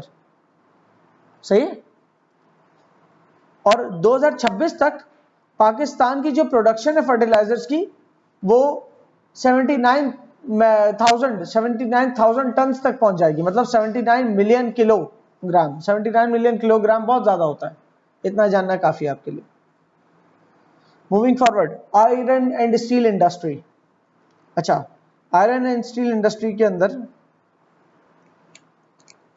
हम पहले ये पढ़ चुके हैं कि आयरन ओर जो प्राइमरी सेक्टर में आता है, प्राइमरी सेक्टर में आता है ना, आयरन ओर निकालने वाले जितने भी बिजनेसेस हैं जो अपनी मशीनरी लेके जाते हैं और जहां पर आयरन ओर अवेलेबल है वो एक्सकवेट करते, वहां से निकालते हैं। ठीक है? तो आयरन ओर निकलने के बाद वो आयरन ओर ये आ गया, ये इनपुट हुआ कहां पर? आयरन एंड स्टील इंडस्ट्री में। ये आयरन एंड स्टील इंडस्ट्री क्या बना के निकालेगी पता है? आयरन एंड स्टील इंडस्ट्री वो स्टील की पूरी पूरी शीटें जो रोल हुई हुई होते हैं, बहुत बड़े बड़े रोल्स बने होते हैं, कि उन शीटों को खोल के फिर कुछ काट के उससे कुछ गीजर बना दिया मोल्ड करके, या कुछ भी बर्तन वर्तन बनाना चाहिए। इसके अलावा इनका और क्या आउटपुट है? इनके ये पिलर्स वगैरह बनाते हैं, आयरन के बहुत बड़े बड़े जो बार्स होते हैं ना, जो घरों की या किसी भी कंस्ट्रक्शन के अंदर इस्तेमाल होते हैं, सरिया जिसे कहते हो आप, तो ये सरिया बनाते हैं। ठीक है? तो आयरन स्टील इंडस्ट्री ये सब बनाने के लिए उसको क्या दरकार है? उसको आयरन ओर दरकार है रॉ मटेरियल के तौर पे, और कोयला दरकार है। कौन सा कोयला? जो कि कोक बन सके। उस कोयले को कोक में कन्वर्ट करते हैं पहले ये, फिर वो जो कोक है वो इस काबिल होता है कि वो इतने हाई टेम्परेचर तक जलता है कि आयरन ओर जो है, जब हम ब्लास्ट फर्नेस है, ये समझ लो एक स्ट्रक्चर है, गीजर नुमा स्ट्रक्चर है बहुत बड़ा। इस ब्लास्ट फर्नेस के नीचे जो है ना कोयला भर दिया, जलाया, और ऊपर से इसमें आयरन ओर डाला। ठीक है? इस ब्लास्ट फर्नेस में इसको जला के गर्म करके आयरन को अलग करते हैं इसमें से, जो पिघलता हुआ अलग हो जाता है। सही? फिर उसके बाद ब्लास्ट ऑक्सीजन फर्नेस में डालते हैं उसको, ब्लास्ट ऑक्सीजन फर्नेस में भी उसको जलाया जाता है। उसके बाद ये जो पिघला हुआ स्टील है, ये पिघला हुआ स्टील एक कास्टिंग के स्ट्रक्चर के अंदर जाता है। वो कास्टिंग का स्ट्रक्चर क्या करता है? वो शेप देता है उस पिघले हुए स्टील को। ये देख लो, इस के अंदर वो पिघला हुआ स्टील अंदर गया और वो बिल्कुल एक रोलर से गुजरते हुए जिस भी शेप में आपको सरिये के शेप में चाहिए तो सरिया निकलेगा, शीट्स के शेप में चाहिए जो पतली पतली जो रोल हुई होती है शीट्स पूरी पूरी, वैसे रोल्ड शीट्स के तौर पे मिलेगा आपको, ठीक है। तो ये इस तरह से इनका आउटपुट होता है। अच्छा, ये सिर्फ आयरन ओर को के स्क्रैप को नहीं यूज करते, ये स्टील के स्क्रैप को भी यूज करते हैं। आयरन ओर तो बिल्कुल रॉ मटेरियल से निकालने वाली बात हो गई ना। बहुत सारे लोग अपने घर के बर्तन, पुराने औजार या बहुत सारी फैक्ट्रियां अपने पुराने औजार और बहुत सारी चीजें स्क्रैप कर देते हैं। वो स्क्रैप जमा करते हैं 3 डब्बे कबाड़े वाले, वो फिर बड़े कबाड़े वालों को जाता है जिनका बहुत बड़ा स्क्रैप का काम होता है। फिर वो स्क्रैप के काम वाले वो सब कुछ अब ब्लास्ट फर्नेस में नहीं डालना है उनको। ब्लास्ट फर्नेस से तो आयरन ये तो अलग हुआ है ना, ये आयरन ओर के साथ मिक्स थोड़ी है, ये सारे लोहे के स्क्रैप वाले मटेरियल्स हैं, पर इसमें लोहा और स्टील शामिल है ना। ये डायरेक्ट इसको कहां डाल देते हैं, EAF, ये इलेक्ट्रिकल फर्नेस होता है। ब्लास्ट फर्नेस में डालने की जरूरत नहीं होती, उतनी हीट की जरूरत नहीं है इसको, ये ऑलरेडी निकला हुआ है लोहा, बस ये कोई बर्तन बने हुए तो उसको पिघलाना है खाली, और उसके बाद उसको मोल्टन स्टील के वही प्रोसेस के अंदर अब दोबारा से उसको स्टील की शीटों में या लोहे के सरियों में कन्वर्ट कर दिया। क्लियर? इस प्रोसेस को बेसिक तौर पे याद करने के लिए क्या है, रॉ मटेरियल आयरन ओर के तौर पे आ सकता है या स्क्रैप आयरन और स्टील की प्रोडक्ट्स आ सकते हैं। स्क्रैप वाले को एक मिनट साइड पे करो, क्योंकि अभी ब्लास्ट फर्नेस की बात करनी है हमें। तो रॉ आयरन ओर जो है वो ब्लास्ट फर्नेस के अंदर जाता है, जिस ब्लास्ट फर्नेस को आप जलाते हो कोयले के जरिए, और उस ब्लास्ट फर्नेस से निकल के फिर वो कास्टिंग के एक कास्टिंग की मशीनरी में जाता है। अब बीच में मैंने ऑक्सीजन फर्नेस को स्किप कर दिया, मसला नहीं है। एक कास्टिंग की मशीन में वो पिघला हुआ लोहा जाता है और उससे शेप आउट होते हैं मटेरियल्स, जिसमें आपके जो है ना आयरन रॉड्स हो सकते हैं, आयरन बार्स हो सकते हैं, या स्टील के पूरे पूरे रोल्स हो सकते हैं, आयरन और स्टील के रोल्स हो सकते हैं। क्लियर? अब आपको ना इस डेप्थ में नहीं पढ़ना कि वो प्रोसेस क्या है कि जिसमें आयरन और स्टील का फर्क होता है। स्टील तो वो होता है जिसपे लोहा नहीं चिपकता, वो मैग्नेट नहीं चिपकता, जंग भी नहीं लगता। आयरन जो है उस पर जंग लग जाता है, वो लोहा होता है। सो उस फर्क में नहीं पढ़ना है, ये प्रोसेस के अंदर ही कहीं ना कहीं वो क्लासिफाई होता है कि आयरन और स्टील अलग अलग हो जाए। इंपॉर्टेंस हमारी आयरन स्टील इंडस्ट्री की यहां पर लिखी है। रॉ मटेरियल जो है उसमें इंक्लूड जो होता है वो लिखा हुआ है, जो मैंने ऊपर समझा भी दिया। मेजर इसके प्रोड्यूसर्स पाकिस्तान में पाकिस्तान स्टील मिल्स है, इसके अलावा अमरेली स्टील, आयशा स्टील, आगा स्टील, ये सारे नाम लिखे हुए हैं। सबसे बड़ी प्रोड्यूसर कौन है? पाकिस्तान स्टील मिल्स, जो कि बहुत ही बड़े घाटे में है और वो अभी अपनी पूरी प्रोडक्शन कैपेसिटी में प्रोड्यूस भी नहीं कर रही है, और उनके फर्नेसेस साफ भी नहीं है। फर्नेस साफ करना एक बहुत बड़ी कॉस्ट होती है, उसको भी मेंटेनेंस करनी पड़ती है। तो बहरहाल फिर भी जो सबसे मेजर, अगर उसकी बात करें हम आयरन स्टील इंडस्ट्री के अंदर, मेजर प्लेयर जो है वो है पाकिस्तान स्टील मिल्स, और उसके अलावा आयशा स्टील और अमरेली स्टील ये भी है। अच्छा, ये पाकिस्तान स्टील मिल्स गवर्नमेंट की है, और ये इसको प्राइवेटाइज करने की कोशिश है बड़ी हो रही है, कभी भी प्राइवेटाइज हो जाए, लेकिन इतनी लॉस मेकिंग है ये कंपनी कि कोई प्राइवेट सेक्टर का इन्वेस्टर जो है वो 100 दफा सोचेगा इसको बाय करने से। और सिर्फ ये मसला नहीं है, गवर्नमेंट की कोई चीज आती है जब खरीदते हो तो बहुत सारी लेबर उसके साथ आती है, और बहुत सारी लेबर जब साथ आएगी तो उसकी सैलरीज कौन बेयर करेगा, और लेबर को निकालेंगे तो क्या करेंगे, वो स्ट्राइक्स पे जा रहे होंगे, ठीक है, वो काम को डिस्टर्ब करेंगे। तो गवर्नमेंट कभी भी कदम उठाती है ना इसको प्राइवेटाइज करने के लिए, तो बहुत सारी लेबर आके हड़तालें करना शुरू हो जाती है। उमूमन गवर्नमेंट की जो जितने भी हमारे बिजनेसेस हैं वो इनएफिशिएंट पता है क्यों होते हैं? उसके अंदर एम्प्लॉयज जो रजिस्टर्ड है ना, हजारों की तादाद में एम्प्लॉयज रजिस्टर्ड होते हैं, हालांकि काम करने वाले चंद हजार होंगे, लेकिन नाम लिखे होंगे, सैलरी 10,000 लोगों को, 20,000 लोगों को जा रही होगी, 50-60,000 लोगों को सैलरियां जा रही होंगी, काम करने वाले 5-6 हजार होंगे, बाकी कौन है? Ghost employees. बस वो एम्प्लॉय बुक में नाम है और सैलरियां पता नहीं किसी ना किसी अकाउंट में ट्रांसफर हो रही है, पता नहीं जो अकाउंट, जिन अकाउंट में ट्रांसफर हो रही है सैलरियां, वो काम करते होंगे पहले, वो मर चुके शायद, पर उनके अकाउंट में अभी भी सैलरी आ रही है, उनके बच्चे एंजॉय कर रहे हैं, क्योंकि कोई अटेंडेंस सिस्टम और ये वो इतना एफिशिएंट है नहीं। तो बिकॉज हुकूमत के जितनी कंपनीज है ज्यादातर पॉलिटिकल लीडरशिप के अंडर आती है, और पॉलिटिकल लीडरशिप के अंदर जो चीजें आ रही हैं वो पॉलिटिकल पार्टीज का वोट बैंक भी है। तो पॉलिटिकल पार्टीज अगर निकालना शुरू हो जाए या सैलरियां देना बंद कर दे उन कंपनी से जिन जिन घरों को जा रही है, तो वो घर वाले तो फिर कहेंगे अब आपको वोट नहीं दे रहे। तो 20-30 हजार अगर लोगों को फायर किया तो 20-30 खानदानों के वोट नहीं मिलने वाले आपको। 20-30 हजार खानदानों के वोट बहुत होते हैं। ठीक है। सो इस वजह से जो है ना वो चलता खाता चल रहा होता है मुल्क में। गवर्नमेंट की सपोर्ट क्या है किसको? आयरन एंड स्टील इंडस्ट्री को। वही गवर्नमेंट ग्रांट्स देती है, सब्सिडीज देती है, फेवरेबल पॉलिसीज बना देगी, जैसे कि टैक्स रिलीफ दे दिया।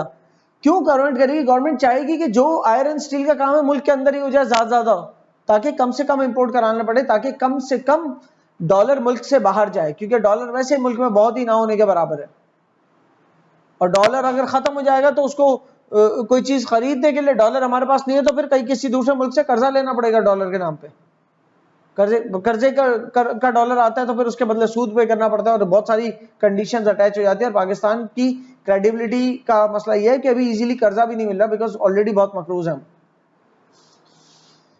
चैलेंजेस, एनर्जी क्राइसिस हो सकते हैं, मतलब इलेक्ट्रिसिटी शॉर्टेजेस, इलेक्ट्रिसिटी महंगी बहुत होती है, तो आयरन स्टील इंडस्ट्री के अंदर बहुत जरूरत है। कोयला वगैरह जो रॉ मटेरियल चाहिए वो बहुत एक्सपेंसिव होता है। फिर इनसे इन्वायरमेंटल डिग्रेडेशन बहुत होती है, कार्बन फुटप्रिंट्स बहुत होते हैं। जिस भी इंडस्ट्री में कोयला जल रहा है उसका धुआं तो नुकसानदेह है ही ना।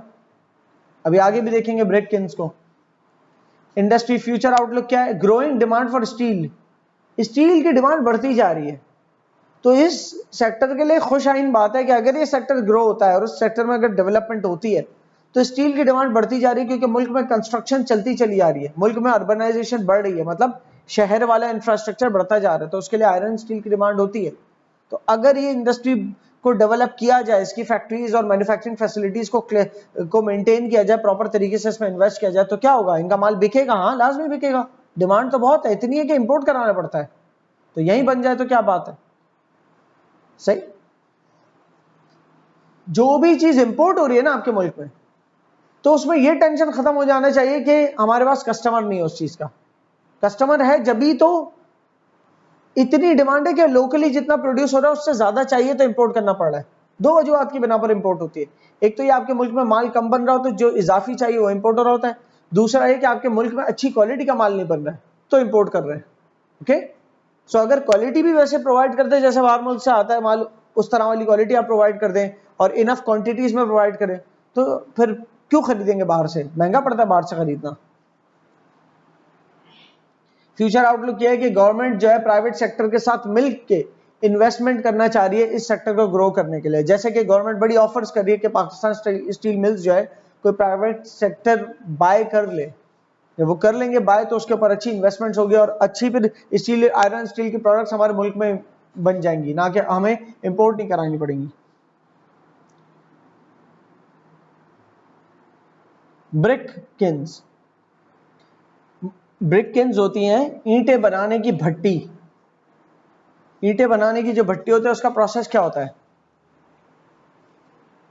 इनको चाहिए होता है, इनके पास इनको जो रॉ मटेरियल चाहिए होता है वो क्ले चाहिए होता है, मट्टी, और उस क्ले को बॉन्ड करने के लिए कुछ और मटेरियल चाहिए हो, शायद सीमेंट चाहिए हो या कुछ भी दूसरे मटेरियल चाहिए हो जो इनको जोड़ने के लिए काम आते हैं। तो वो क्ले और वो जो भी मटेरियल मिक्स करने होते हैं वो एक ग्रिड मेटल में जाता है, मेटल ग्रिड में जाता है। मेटल ग्रिड मतलब मेटल की छन्नी, मेटल की छन्नी से उसको छान के बारीक छना हुआ जो होता है क्ले उसमें तब्दील कर देते हैं, और उसके बाद वो जो है ब्रिक के मोल्ड्स के अंदर उसको डालते हैं, गीला वीला करके ब्रिक के मोल्ड में डालते हैं। जब ब्रिक के मोल्ड में डलता है ये और थोड़ा सूख जाता है तो ऐसे शेप बन जाते हैं इसके। पर यहाँ कहानी खत्म नहीं होती। फिर वो जो ईंटें हैं उनको भट्टी के अंदर डाला जाता है, भट्टी में इनको पकाया जाता है। वो जो पकाने के लिए इस्तेमाल करते हैं वो क्या क्या जलाते हैं इनको पकाने के लिए? कोयला। तो ब्रिक किल्न्स में कोयले जलते हैं, कोयला जला के जो है ना इन ब्रिक्स को जो मोल्ड के अंदर डाल के स्क्वायर ब्रिक्स है ना उनको पकाया, ये पक गई और उसके बाद पहले तो 200 से लेकर 980 डिग्री सेंटीग्रेड तक पकाया। 980 डिग्री सेंटीग्रेड बहुत होता है। फिर उसके बाद 870 से 1300 डिग्री सेंटीग्रेड तक दूसरे दर्जे में पकाया। 2 दर्जों में इसको पकाते हैं, बहुत हाई हीट पे पकाते हैं। उसके बाद ये इतनी ज्यादा कंप्रेस और इतनी ज्यादा स्ट्रांग बन चुकी होती है, फिर इसको कूलिंग चैम्बर में डालते हैं कि ये ठंडी हो। ठंडी होने के बाद उसके ब्रिक्स के पाइल्स बनाते हैं और वो पाइल्स जो ट्रांसपोर्ट हो रहे होते हैं इधर से उधर। सो ये हाई हीट पे पकी हुई ब्रिक्स है, ना कि हमारी जो सीमेंट के साथ बनती है ना ईंटें। सीमेंट के साथ वाली ईंटें जो बनती है वो कैसी होती है?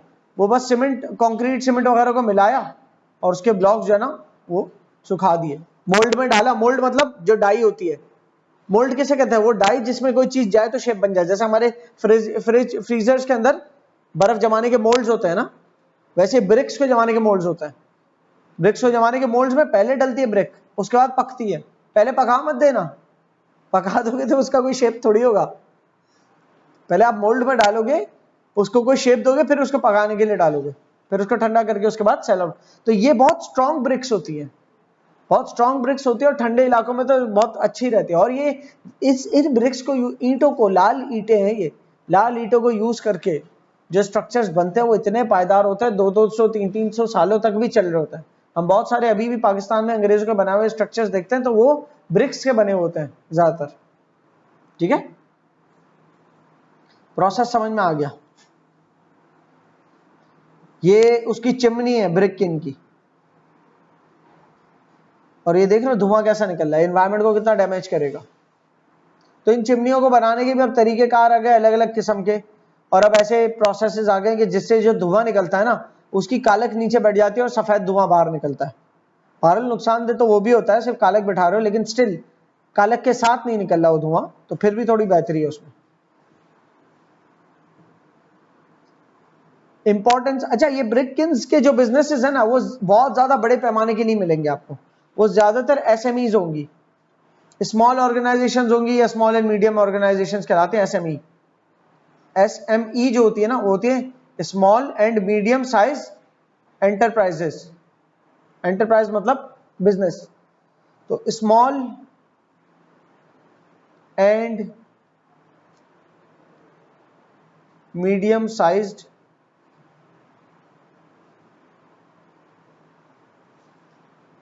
एंटरप्राइजेस, ये होती हैं एसएमईज। ठीक है, बहुत बड़ी कंपनीज, लार्ज स्केल प्रोड्यूसर नहीं होते ये ब्रिककिंस वाले, ये या तो घरेलू बिजनेसेस, मतलब सब्सिस्टेंस बिजनेसेस तो नहीं होते कि हम इतनी भट्टी बना ली कि हमने इतनी ईंटें बना ली कि हमारा घर बन गया। भाई तो भट्टी ही क्यों बनाए, घर ही बना लेते डायरेक्ट। इसमें सब्सिस्टेंस नहीं है, जो करता है बिजनेस ही करता है, लेकिन बहुत लार्ज स्केल के ऊपर आपको नहीं, ज्यादातर ये स्मॉल स्केल पे मिलती है। ठीक है, मेन लोकेशंस क्या है इसकी? पंजाब में, सिंध में, केपीके में। अच्छा इसका इस चीज से ताल्लुक नहीं है, ये तो मट्टी से बन रही है, कोई एग्रीकल्चर थोड़ी है पंजाब सिंध, लेकिन पंजाब सिंध और इन जगहों पर सारी फैसिलिटीज और मौजूद है ना, रोड नेटवर्क्स, बिजली के नेटवर्क्स, कोयला आपको यहाँ पर ट्रैवल होता हुआ मिल जाएगा, क्योंकि कोयले की इंडस्ट्री भी आसपास कहीं होगी। हालांकि कोयला निकाले शायद थर से जा रहा है, या पंजाब या बलूचिस्तान से भी कहीं से निकाले जा रहे हो, या पोटवार की तरफ से निकाले जा रहे हो कोयला, लेकिन उसकी इंडस्ट्री यहाँ पर होगी तो कोयला भी इजीली एक्सेसिबल होगा। मट्टी तो बलूचिस्तान में भी है, मट्टी निकाल के तो कोई प्रॉब्लम नहीं, मट्टी की मौजूदगी हर जगह है, तो ब्रिककिंस बन तो हर जगह सकती है, लेकिन ब्रिक्स को पकाने के लिए जो कोयला जलाना होता है, और जो भी इलेक्ट्रिसिटी चाहिए होती होगी, या रोड नेटवर्क चाहिए होते होंगे कि कहाँ से हम लेके ट्रैवल करें, तो फिर उस सब की वजह से ये ज्यादातर आपको पंजाब और सिंध में मिलेंगी, क्योंकि बलूचिस्तान में बनाना कोई चीज काफी नहीं है, उसको बना के ट्रैवल कैसे करेंगे। प्रोडक्शन का प्रोसेस मैंने पूरा बता दिया है, और यहाँ लिखा हुआ भी है, आपको आइडिया होना चाहिए प्रोडक्शन के प्रोसेस का, कि फॉर एग्जांपल ब्रिक्स को बनाने के लिए क्या जलाया जाता है, ज्यादातर तो कोयला ही जलाया जाता है। इसके अलावा वुड वगैरह भी जला सकते हैं, कब? जो कोयले को जो ब्रिक्स को पहले दर्जे में जो गर्म करना होता है उसमें हीट चाहिए होती है, लेकिन इतनी हाई नहीं चाहिए होती, उसमें कुछ भी जला दो, लेकिन सेकंड दर्जे में तो शायद कोयला ही जलाना पड़ेगा, उतनी हाई हीट तो कोयला ही वहां तक पहुंचता है। चैलेंजेस क्या है, मसाइल क्या है? Child labour, poor working conditions, जो लेबर है वो बड़ा हार्ड और फिजिकल वर्क करे, साथ में इस वर्क के अंदर डेंजर्स बड़े इन्वॉल्व है। भट्टी का काम है, जल सकते हो, बहुत ज्यादा हीट होती है, फिर उसमें सांस आप लोगे, कोयला जहां बर्न हो रहा है वहां सांस लोगे तो वैसे ही आपकी सांस की बीमारियां हो सकती है। ठीक है, चाइल्ड लेबर वगैरह होती है यहाँ पर। फिर पोल्यूशन बहुत होता है, इसका एक चैलेंज ये मौजूद है, और आउटडेटेड टेक्नोलॉजी, पुराने तरीके से भट्टियां वगैरह जो है वो चल रही है। गवर्नमेंट इस पे क्या एफर्ट्स लगा रही है? हुकूमत रेगुलेशंस लगाती है कि एनवायरनमेंट गंदा ना हो। आप ब्रिककिंस ऐसे ही मुंह उठा के नहीं बना सकते, आपकी जो ब्रिककिंस बनती हैं वो कुछ इस तरह की बनती है कि वो एनवायरनमेंट फ्रेंडली होनी चाहिए, तो धुआं इतना ना निकले, आपके पास कोई ना कोई प्रोसेस होना चाहिए जिससे आप धुएं को कम कर सको, मिनिमाइज कर सको। इसी तरीके से जिगजैग किन्स बताया, जैसे जिगजैग किन्स बनानी होती है, जिगजैग भट्टियां जो होती है ना, उसमें कुछ फायदा है बनाने से ये कि धुआं कम आपका जो है ना इमिट होता है, ठीक है, कालक नीचे बैठ जाते हैं और धुआं ऐसे इमिट होता है। इनकरेजमेंट ऑफ ऑल्टरनेटिव फ्यूल्स, और गवर्नमेंट एनकरेज करती है कि आप सिर्फ कोयले पे नहीं जाए और दूसरे ऑल्टरनेट फ्यूल्स के ऊपर जाएं ताकि एनवायरनमेंट इतना ज्यादा आलूदा ना हो। फ्यूचर आउटलुक क्या है भाई? अगर आप फ्यूचर आउटलुक इसका बहुत मतलब डेंजरस है, डेंजर में है ये ब्रिक की भट्टियां। डेंजर में इसलिए एनवायरनमेंट को बहुत गंदा करती हैं और आए दुनिया भर में अभी एनवायरनमेंट को लेकर ना बड़े कंसर्न्स हैं। तो अगर इसको चलाना है आगे तक, तो अभी तक जो भट्टियां चले एक वक्त आएगा ये आउटडेट हो जाएंगी, क्योंकि एक तो इनके ऑल्टरनेट्स आ जाएंगे कंस्ट्रक्शन के अंदर, नंबर 1। नंबर 2 ये कि अगर आप इनको चलाना चाहते हैं तो फिर आप कोई ऑल्टरनेटिव फ्यूल्स पे जाएं जो कि कम कार्बन इमिशन करे कोयले की बनिस्बत, ठीक है, तब जाके इसका आउटलुक बेहतर है, वरना फिर ये एनवायरमेंट फ्रेंडली है नहीं भट्टियां। क्रूड ऑयल का प्रोसेस आप लोग को पता है कि क्रूड ऑयल पहले निकाला जाता है जमीन में से, बाकायदा ऑयल को एक्सप्लोर करने वाले पूरे ट्रक्स वगैरह जाते हैं, वो प्राइमरी सेक्टर के बिजनेसेस हैं जो कि ट्रक्स वगैरह जाते हैं ऑयल को एक्सप्लोर करते हैं और उसके बाद जमीन के अंदर जहां पर उनको लगता है सर्वे करते हैं ना, वो सर्वे कहलाता है सेस्मिक सर्वे, डिस्कस हो चुका है पीछे, जिसमें एक ट्रक जो है ना वो साउंड वेव्स फेंकता है जमीन के नीचे, दूसरा ट्रक जो है उसको ऑब्जर्व करता है सेंसर के जरिए और पता करता है कि इसमें ऑयल गैस है कि नहीं, तो होता है तो फिर वहां पर खोद के बाकायदा रिग्स प्लांट किए जाते हैं। रिग्स क्या करते हैं? पंप करते हैं क्रूड ऑयल को। गैस का मसला नहीं, गैस के लिए तो पाइप डाल दो खुद ही गैस अपने नेचुरल प्रेशर से निकल आती है, लेकिन क्रूड ऑयल को पंप करके निकालना पड़ता है। क्रूड ऑयल एक काले ऑयल की शक्ल में निकलता है, ओके, और फिर वो क्रूड ऑयल कहां पर जाता है? रिफाइनरी में। वो क्रूड ऑयल जाता है रिफाइनरी के अंदर, यह रिफाइनरी, और रिफाइनरी होती है हमारी सेकेंडरी सेक्टर है, प्राइमरी के बाद वाला सेकेंडरी सेक्टर जो इंडस्ट्री का, उसमें रिफाइनरी है। रिफाइनरी को क्या मिला? Crude oil. उस क्रूड ऑयल को रिफाइनरी ने बर्न करके अलग अलग दर्जों में तोड़ा। ये अलग अलग दर्जे जो है अलग अलग इंडस्ट्रीज में इस्तेमाल होते हैं। पेट्रोलियम गैस अलग इंडस्ट्री में इस्तेमाल हो रहा है, गैसोलीन पेट्रोल जो गाड़ियों में डलता है उसको गैसोलीन कहते हैं, वो अलग इंडस्ट्री में इस्तेमाल हो रहा है। ट्रांसपोर्टेशन में इस्तेमाल होता है ना ये गैसोलीन जो है जिसको हम पेट्रोल कहते हैं। नेफ्ता ये अलग इंडस्ट्री में इस्तेमाल होता है, यहाँ पर पेट्रोकेमिकल का वर्क होता है। पैराफिन जो है जेट फ्यूल के तौर पर इस्तेमाल होता है। डीजल ट्रकों वगैरह को चलाने के लिए हाई स्पीड डीजल वगैरह इस्तेमाल होता है, कश्तियों को भी चलाने के लिए अक्सर इस्तेमाल किया जाता है। फिर फ्यूल ऑयल भी कश्तियों वगैरह को बर्न करने के लिए इस्तेमाल होता है। बहरहाल बहुत सारी कश्तियां तो कोयला बर्न करके भी चलती हैं। लुब्रिकेंट ऑयल वो जो गाड़ियों में डलता है इंजन को रवां रखने के लिए, या पिस्टनों में डलता है, मोटरों में डलता है, ये वाला ऑयल, सही है। इसके अलावा ग्रीस वगैरह भी निकलता है। ग्रीस वगैरह जो है ना किसी भी चीज को ऑयली रखने के लिए होता है। और इसी तरीके से बिटुमिन भी निकलता है जिसको हम टार कहते हैं, जो कि रोड बनाने के लिए इस्तेमाल होता है, सही है। ये सब कुछ हीट करके अलग अलग क्रूड ऑयल को हीट करके अलग अलग दर्जों में क्रूड ऑयल से निकलती हैं चीजें। प्रोसेस यहां पर लिखा हुआ है। अच्छा, ये जो टावर है ना, ये टावर कहलाता है फ्रैक्शनल डिस्टिलेशन टावर। क्या? हाँ, फ्रैक्शनल डिस्टिलेशन टावर। फ्रैक्शन का मतलब होता है टुकड़े।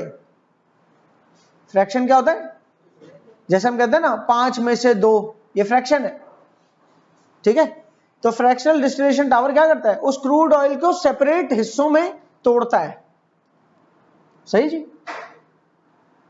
तो the extracted crude oil, extracted का मतलब जो जमीन से निकाला हुआ है, द नेचुरली एक्सट्रैक्टेड नहीं बल्कि the crude oil extracted from natural resources. क्या नेचुरल रिसोर्सेज हो सकती है जहां से क्रूड ऑयल एक्सट्रैक्ट किया जाता है?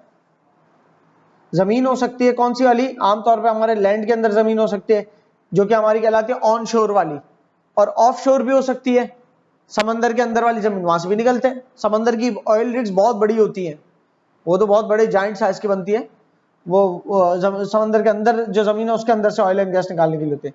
The extracted crude oil is brought to refineries तक लाया जाता है for fractional distillation. Crude oil को फ्रैक्शनल डिस्टिलेशन के लिए रिफाइनरीज में ले जाता है, और वो रिफाइनरीज इसको फ्रैक्शंस में सेपरेट करती हैं। कैसे? हीट करके अलग अलग दर्जों में तोड़ती है, सही है जी। और वो अलग अलग फ्रैक्शंस मतलब वो प्रोडक्ट्स क्या बनती है जिनको मैं फ्रैक्शंस बोल रहा हूँ? क्या है? पेट्रोलियम गैस है, गैसोलीन है, पैराफिन है, नेफ्था है, डीजल है, बिटुमिन है, ठीक है, हीट करके सेपरेट कर दिया, और ईच फ्रैक्शन, हर फ्रैक्शन जो है वो सर्व करता है अलग इंडस्ट्री को। कुछ है जो एयरलाइन इंडस्ट्री को सपोर्ट कर रहे हैं, कुछ है जो ट्रक इंडस्ट्री को, कुछ है शिप इंडस्ट्री को, अलग अलग फ्यूल रिक्वायरमेंट्स है ना हर जगह। पाकिस्तान की रिफाइनिंग कैपेसिटी कितनी है? 4.5 lakh barrels per day. 4.5 lakh barrels per day अगर पाकिस्तान के पास रिफाइनिंग कैपेसिटी है तो इसका मतलब देखो, एक बैरल जो है ना वो 160 लीटर्स के बराबर होता है। एक बैरल कितने बराबर होता है? 159। मैं 160 आसानी के लिए कह रहा हूं, 160 लीटर्स के बराबर होता है। तो अगर 4.5 लाख बैरल्स प्रोड्यूस करती है कि मतलब हमारी रिफाइनिंग इंडस्ट्री जो है उसके पास कितनी कैपेसिटी है? रोज के 4.5 लाख बैरल्स को रिफाइन कर सकती है। 4.5 lakh barrels of crude oil आएगा और वो रिफाइन होकर अलग अलग प्रोडक्ट्स बन जाएंगे उससे, ओके। जबकि हमारे मुल्क के अंदर क्रूड ऑयल जो निकलता है ना वो डेली 70,000 बैरल्स जितना निकलता है। VPD, barrels per day 70,000 barrels निकलता है। तो बाकी रिफाइन करने के लिए कहां से लाते हैं? बाकी क्रूड ऑयल कहां से आता है? इंपोर्ट होता है, ठीक है। और जरूरी नहीं जितनी हमारी रिफाइनिंग कैपेसिटी उतना ही रिफाइन होता हो, कभी कम रिक्वायरमेंट होती है, कभी ज्यादा होती है। रिफाइनिंग कैपेसिटी इतनी है, पर रिफाइन करने के लिए रॉ मटेरियल क्या चाहिए? Crude oil. और पाकिस्तान में क्रूड ऑयल पर डे अगर निकालो तो 70,000 बैरल निकलेगा। बाकी कहां से लाएंगे? बाकी इंपोर्ट कराना पड़ता है। अच्छा, क्रूड ऑयल क्यों इंपोर्ट करता है? डायरेक्ट अलग अलग वो क्यों इंपोर्ट कर लेते हैं? पेट्रोल, पैराफिन, बिटुमेन अलग, वो महंगा पड़ेगा।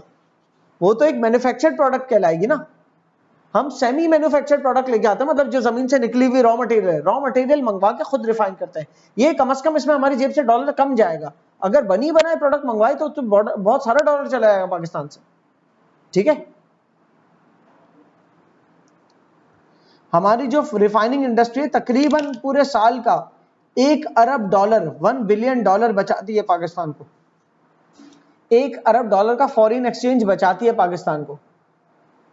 बहुत सारा फॉरेन एक्सचेंज हमारा खर्च होता है क्रूड ऑयल इंपोर्ट करने में, लेकिन उसको रिफाइन हम खुद करते हैं, इसलिए बहुत सारा डॉलर बच जाता है हमारा। क्लियर है? बड़ी कंपनीज की अगर बात करें तो पार्को एक सबसे बड़ी कंपनी है पाकिस्तान के अंदर जो रिफाइन करती है। रिफाइनरी की बात हो रही है, ऑयल निकालने वालों की बात नहीं हो रही। ऑयल निकालने में तो OGDCL, PPL है। निकले हुए क्रूड ऑयल को रिफाइन करने में सबसे बड़ी रिफाइनरी किसकी है? पार्को की। पाक अरब रिफाइनरी लिमिटेड, पार्को नाम है। पाक अरब रिफाइनरी कंपनी एक्चुअली है पार्को, और वो मॉडर्न भी है, उसकी टेक्नोलॉजी भी थोड़ी मॉडर्न है। और बाकी और रिफाइनरीज के नाम अटक रिफाइनरी ARL के नाम से, या NRL नेशनल रिफाइनरी। लेकिन नेशनल रिफाइनरी, अटक रिफाइनरी ना, ये ओल्ड मेथड्स है इनकी टेक्नोलॉजी बहुत हाई टेक नहीं है। पार्को की बहुत हाई टेक है। पार्को है मुजफ्फरगढ़ के अंदर, और भी जगहों पे है, मतलब इसका एक हब मुजफ्फरगढ़ में भी है, मुल्तान की तरफ है मतलब। अच्छा, एम्प्लॉयमेंट बहुत जनरेट करती, एम्प्लॉयमेंट बहुत मिलती है। ऑयल एंड हमारी क्रूड ऑयल इंडस्ट्री जो है वो डायरेक्टली खुद पहले तो एम्प्लॉयमेंट देती है। जहां रिफाइनरीज लगी हो वहां पर लोगों को एम्प्लॉय किया होता है। बहुत सारे इंजीनियर्स एम्प्लॉयड होते हैं, केमिकल इंजीनियर्स, बहुत सारे वर्कर्स, और कुछ लेबर होती है, मजदूर नुमा, बहुत सारे लोग एम्प्लॉयड होते हैं, ओके। इसके अलावा ये तो डायरेक्ट एम्प्लॉयज हैं, इनडायरेक्ट एम्प्लॉयज भी होते हैं जो रिफाइनरी से कनेक्टेड है। कौन कनेक्ट? Petrol station. रिफाइनरी से माल पेट्रोल स्टेशन तक जाता है तो बीच में जो ट्रांसपोर्ट कर रहे हैं उनको जॉब मिल रही है। रिफाइनरीज तक जो माल लेके आ रहे हैं क्रूड ऑयल, उनको जॉब मिल रही है, सही है। इसी तरीके से हमारे जो क्रूड ऑयल निकालने वाली कंपनीज है उनको कस्टमर मिला हुआ है। क्रूड ऑयल निकालने वाली कंपनी जो उनका कस्टमर ही है ना ये रिफाइनरीज, उनसे वो खरीदती है, ओके। तो इनडायरेक्ट जॉब्स भी बहुत सारी प्रोवाइड करती है। लॉजिस्टिक्स के लफ्ज से भागना नहीं। लॉजिस्टिक्स का मतलब लफ्ज कहीं भी आ जाए तो इसका मतलब ये होता है किस तरह प्रोड्यूसर से लेकर कस्टमर तक कोई चीज पहुंचती है, जितने मराहिल से पहुंचती है वो सारे मराहिल क्या कहलाते हैं? लॉजिस्टिक्स, या सप्लाई चेन भी कह सकते हो आप उसको, दूसरा नाम है। कि कोई प्रोडक्ट निकलने से लेकर कंज्यूमर तक पहुंचने के दरमियान के तमाम प्रोसेसेस क्या कहलाता है? लॉजिस्टिक्स या सप्लाई चेन। तो बहुत क्रूड ऑयल को रिफाइन करना वो बीच का एक प्रोसेस है। उससे पहले भी कोई कंपनी है, उसके बाद भी कोई कंपनी है। पेट्रोल पंप्स वगैरह तो बात के है ना रिफाइनरीज के, तो पेट्रोल पंप्स भी रिफाइनरी पे डिपेंडेंट है। इसी तरीके से क्रूड ऑयल जो मैन्युफैक्चर कर रहे हैं उनको भी तो कस्टमर चाहिए, वो रिफाइनरी है। तो कितने लोगों को इनडायरेक्टली जॉब भी मिल रही है इस पूरे निजाम में जो ट्रांसपोर्ट चल रही है उसमें भी बहुत सारे लोगों को जॉब मिल रही है, जहां जहां स्टोर किया जा रहा है उनको भी जॉब मिल रही है, तो लॉजिस्टिकल जॉब्स बहुत सारी क्रिएट होती है इनडायरेक्टली। चैलेंजेस क्या है? आउटडेटेड टेक्नोलॉजी है, इन्वेस्टमेंट की कमी है, नई रिफाइनरीज नहीं बन रही, जो पुरानी रिफाइनरीज हैं वो उनको अपग्रेड करने की जरूरत है, गवर्नमेंट की पॉलिसीज पुअर है। गवर्नमेंट की पुअर पॉलिसी बार बार क्यों लिख देता है? इसलिए क्योंकि गवर्नमेंट बदलती रहती है, पुरानी गवर्नमेंट ने जो पॉलिसी बनाई नई गवर्नमेंट उसको एक्सेप्ट नहीं कर रही, वो अपनी पॉलिसीज ले आती है। और फिर हमारा कितना सारा क्रूड ऑयल इंपोर्ट होता है, तो वो इंपोर्ट्स को कभी कभी ऐसा हो जाता है कि इंपोर्ट्स को रोकने के लिए गवर्नमेंट इतनी टफ पॉलिसी दे देती है, रिफाइनरीज बैठ ही जाती है बिल्कुल कि हमारे पास तो रॉ मटेरियल खरीदने के पैसे नहीं है, क्रूड ऑयल इतना महंगा हुआ है। तो कुछ ऐसे मामला भी होते हैं। फिर कभी कोई वॉर टाइम सिचुएशन आ जाए, तो वो तो खैर किसी भी मुल्क की पॉलिसी होती है, वॉर टाइम सिचुएशन में सबसे पहली प्रायोरिटी देते हैं डिफेंस को, आर्मी वगैरह को, तो सारी रिफाइनरीज फिर आर्मी का जेट फ्यूल बनाने में लग जाती है। सही है? तो ये पॉलिसीज से कुछ ना कुछ फिर नुकसान होता है रिफाइनरीज को। फ्यूचर क्या है? पाकिस्तान में 2035 तक पहुंचकर जो हमारी क्रूड ऑयल की डिमांड अगर सालाना 20 मिलियन टन है ना, सालाना अगर 20 मिलियन टन आ जाए तो आज से 10 साल बाद 33 बिलियन टन हो जाएगी हमारी ऑयल एंड गैस की रिक्वायरमेंट, पेट्रोलियम प्रोडक्ट्स की रिक्वायरमेंट अगर हमारी 33 मिलियन टन हो जाएगी, और हम अभी 20 मिलियन टन के अंदर 20 मिलियन टन सालाना रिक्वायरमेंट है, उसमें भी हम पूरे कितना सारे इंपोर्ट कर रहे हैं। तो आज से 10 साल बाद जब 35 मिलियन टन तक पहुंच जाएगी हमारी ऑयल एंड गैस की रिक्वायरमेंट, तो हमें कितना ज्यादा इंपोर्ट करना पड़ेगा। और ये सिर्फ तभी इस मसले से तभी हम बच सकते हैं जब हम अपने ऑयल एंड गैस सेक्टर को एक्सपेंड करें। क्या मतलब? रिफाइनरीज बढ़ाएं, लेकिन रिफाइनरीज बढ़ाना बाद का प्रोसेस है, पहले तो क्रूड ऑयल बढ़ाएं, क्रूड ऑयल निकालने वाली कंपनीज तो बढ़ाएं जो रिफाइनरीज तो 4.5 lakh barrel per day refine कर सकती है ना। पहली कोशिश ये होनी चाहिए कि क्रूड ऑयल हमारे यहां से इतने रिजर्व्स निकल आए, समंदरों में जा जाके हम एक्सप्लोर करें और इतने रिजर्व्स निकल आए कि क्रूड ऑयल हम सफिशिएंट हो जाए रिफाइनरीज को देने के लिए। फिर इतना जितना रिफाइनरीज कर सकती है ना रिफाइन, उतना पहले हमने खुद दे दिया प्रोड्यूस, उसके बाद रिफाइनरीज को बढ़ाएं और फिर ऑयल एंड गैस की जो क्रूड ऑयल निकालते हैं उसको बढ़ाएं, तो साथ साथ बढ़ती जाए, तब जाके पाकिस्तान इस मसले से निकलेगा। और ना पाकिस्तान हर साल इस मसले में घिरता चला जा रहा है। या तीसरा तरीका क्या है? पेट्रोलियम प्रोडक्ट्स की कंजम्पशन कम कर दे। कैसे? ऑल्टरनेटिव फ्यूल्स पे जाके, ऑल्टरनेटिव एनर्जी रिसोर्सेज पे जाके, सोलर पावर पे जाके, विंड पावर पे जाके, वो ऑर्गेनिक फ्यूल जो होती है ना, बायोगैस जिसे हम कहते हैं, बायोफ्यूल्स के ऊपर जाके, तो उससे ज्यादा हम अपनी बिजली की रिक्वायरमेंट पूरी करें। स्पोर्ट्स गुड्स इंडस्ट्री पाकिस्तान की, ये इसका दुनिया के अंदर मशहूर जो एरिया है ना वो है सियालकोट। ठीक है? पूरी दुनिया के अंदर समझ लो जो हैंड स्टिच्ड स्पोर्ट्स गुड्स है ना पूरी दुनिया के, उसमें से 70% जो है वो सियालकोट से एक्सपोर्टेड है। ठीक है? बहुत बहुत बड़ा काम है सियालकोट में स्पोर्ट्स गुड्स का। और भी बहुत सारी इंडस्ट्री है स्पोर्ट्स की, बहुत बड़ी है। याद में आप फुटबॉल देख रहे हैं तो ये ब्राज़ूका है, ये 2014 के वर्ल्ड कप में ब्राजील के अंदर इस्तेमाल हुई थी। पाकिस्तान की बनी हुई फुटबॉल है, वो फीफा इस्तेमाल करता है वर्ल्ड कप्स के अंदर। लास्ट 3 दफा के वर्ल्ड कप में तो पाकिस्तान की इस्तेमाल हुई, उससे पहले भी 1 दफा हुई थी। Sialkot is the centre of Pakistan sports goods industry. Sialkot आप देख रहे हैं कहां पर लाया कर रहा है? आप मेरे ख्याल से ये चनाब के रिवर चनाब की बात लाया कर रहे हैं यहाँ पर सियालकोट, अगर आपको नजर आ रहा हो। पूरा मैप नहीं है, बस एक हिस्सा है मैप का। हिस्टोरिकल बैकग्राउंड क्या है? अंग्रेजों के जमाने से ब्रिटिश सोल्जर्स को स्पोर्ट्स जब खेलते थे तो उनको कुछ बनवाना होता था, रिपेयर कराना होता था, तो वहां सियालकोट के अंदर कुछ जो है ना लेबर थे उनसे बनवाते थे, और वो होते होते आज इतना बड़े पैमाने पे काम हो गया। क्या प्रोडक्ट्स है? फुटबॉल्स बिलखुसूस, क्रिकेट के बल्ले, हॉकी की स्टिक्स हो गए, रैकेट्स हो गए, ग्लव्स हो गए, प्रोटेक्टिव गियर हो गया, जो क्रिकेट की किट्स के अंदर प्रोटेक्टिव गियर होता है, हेलमेट्स हो गया वगैरह वगैरह। इस तरीके से स्पोर्ट्स वेयर, कुछ भी स्पोर्ट्स, तो मतलब यू नेम इट, स्पोर्ट्स की तमाम चीजें बन रही है अच्छे ग्रेड की। एक्सपोर्ट क्या है? देखो ये जुमला वही जो बोला अभी, 70% of the global demand for hand stitched inflatable footballs, मैं फुटबॉल्स बोलना भूल गया था, सॉरी। दुनिया की जो हैंड स्टिच फुटबॉल्स हैं उसकी 70% जो एक्सपोर्ट है पाकिस्तान करता है पूरी दुनिया को। पूरी दुनिया में जितनी हैंड स्टिच मशीन वाली नहीं, हैंड स्टिच फुटबॉल पूरी दुनिया में जितनी कंज्यूम होती है उस टोटल कंजम्पशन का 70% तो पाकिस्तान में बनता है, ठीक है। और सालाना 40 मिलियन मतलब 4 करोड़ फुटबॉल्स बनती है पाकिस्तान के अंदर। ग्लोबल ब्रांड जो पार्टनर्स हैं वो कौन सी ब्रांड्स हैं जिनके लिए बनाते हैं? एडिडास हो गया, नाइकी हो गया, पूमा हो गया, सिलेक्ट, लॉटो, अम्ब्रो, ये सारी हैं जिनके लिए पाकिस्तान फुटबॉल बनाता है। और भी बहुत सारे ब्रांड्स होंगे, तो चंद है। प्रोसेस क्या है? Traditional plus technology. Traditional process मतलब हैंड क्राफ्ट भी इसमें है, हाथ से स्टिच किया हुई होती है, और साथ में मशीन का भी इस्तेमाल है। इसका ब्लेंड है, हैंड स्टिच प्लस मशीन, ठीक है। लेबर फोर्स, स्पोर्ट्स इंडस्ट्री तकरीबन 2 लाख की वर्कफोर्स, 2 लाख लोगों को एम्प्लॉय करती है। स्पोर्ट्स इंडस्ट्री में हमारे 2 लाख लोगों को एम्प्लॉयमेंट मिली हुई है डायरेक्टली, और इनडायरेक्टली तो पता नहीं कितनी होगी स्पोर्ट्स इंडस्ट्री के अंदर। ये तो खाली वो है जो मैन्युफैक्चरर्स है, कितने रिटेल स्टोर्स तक जाती है ना कहानी।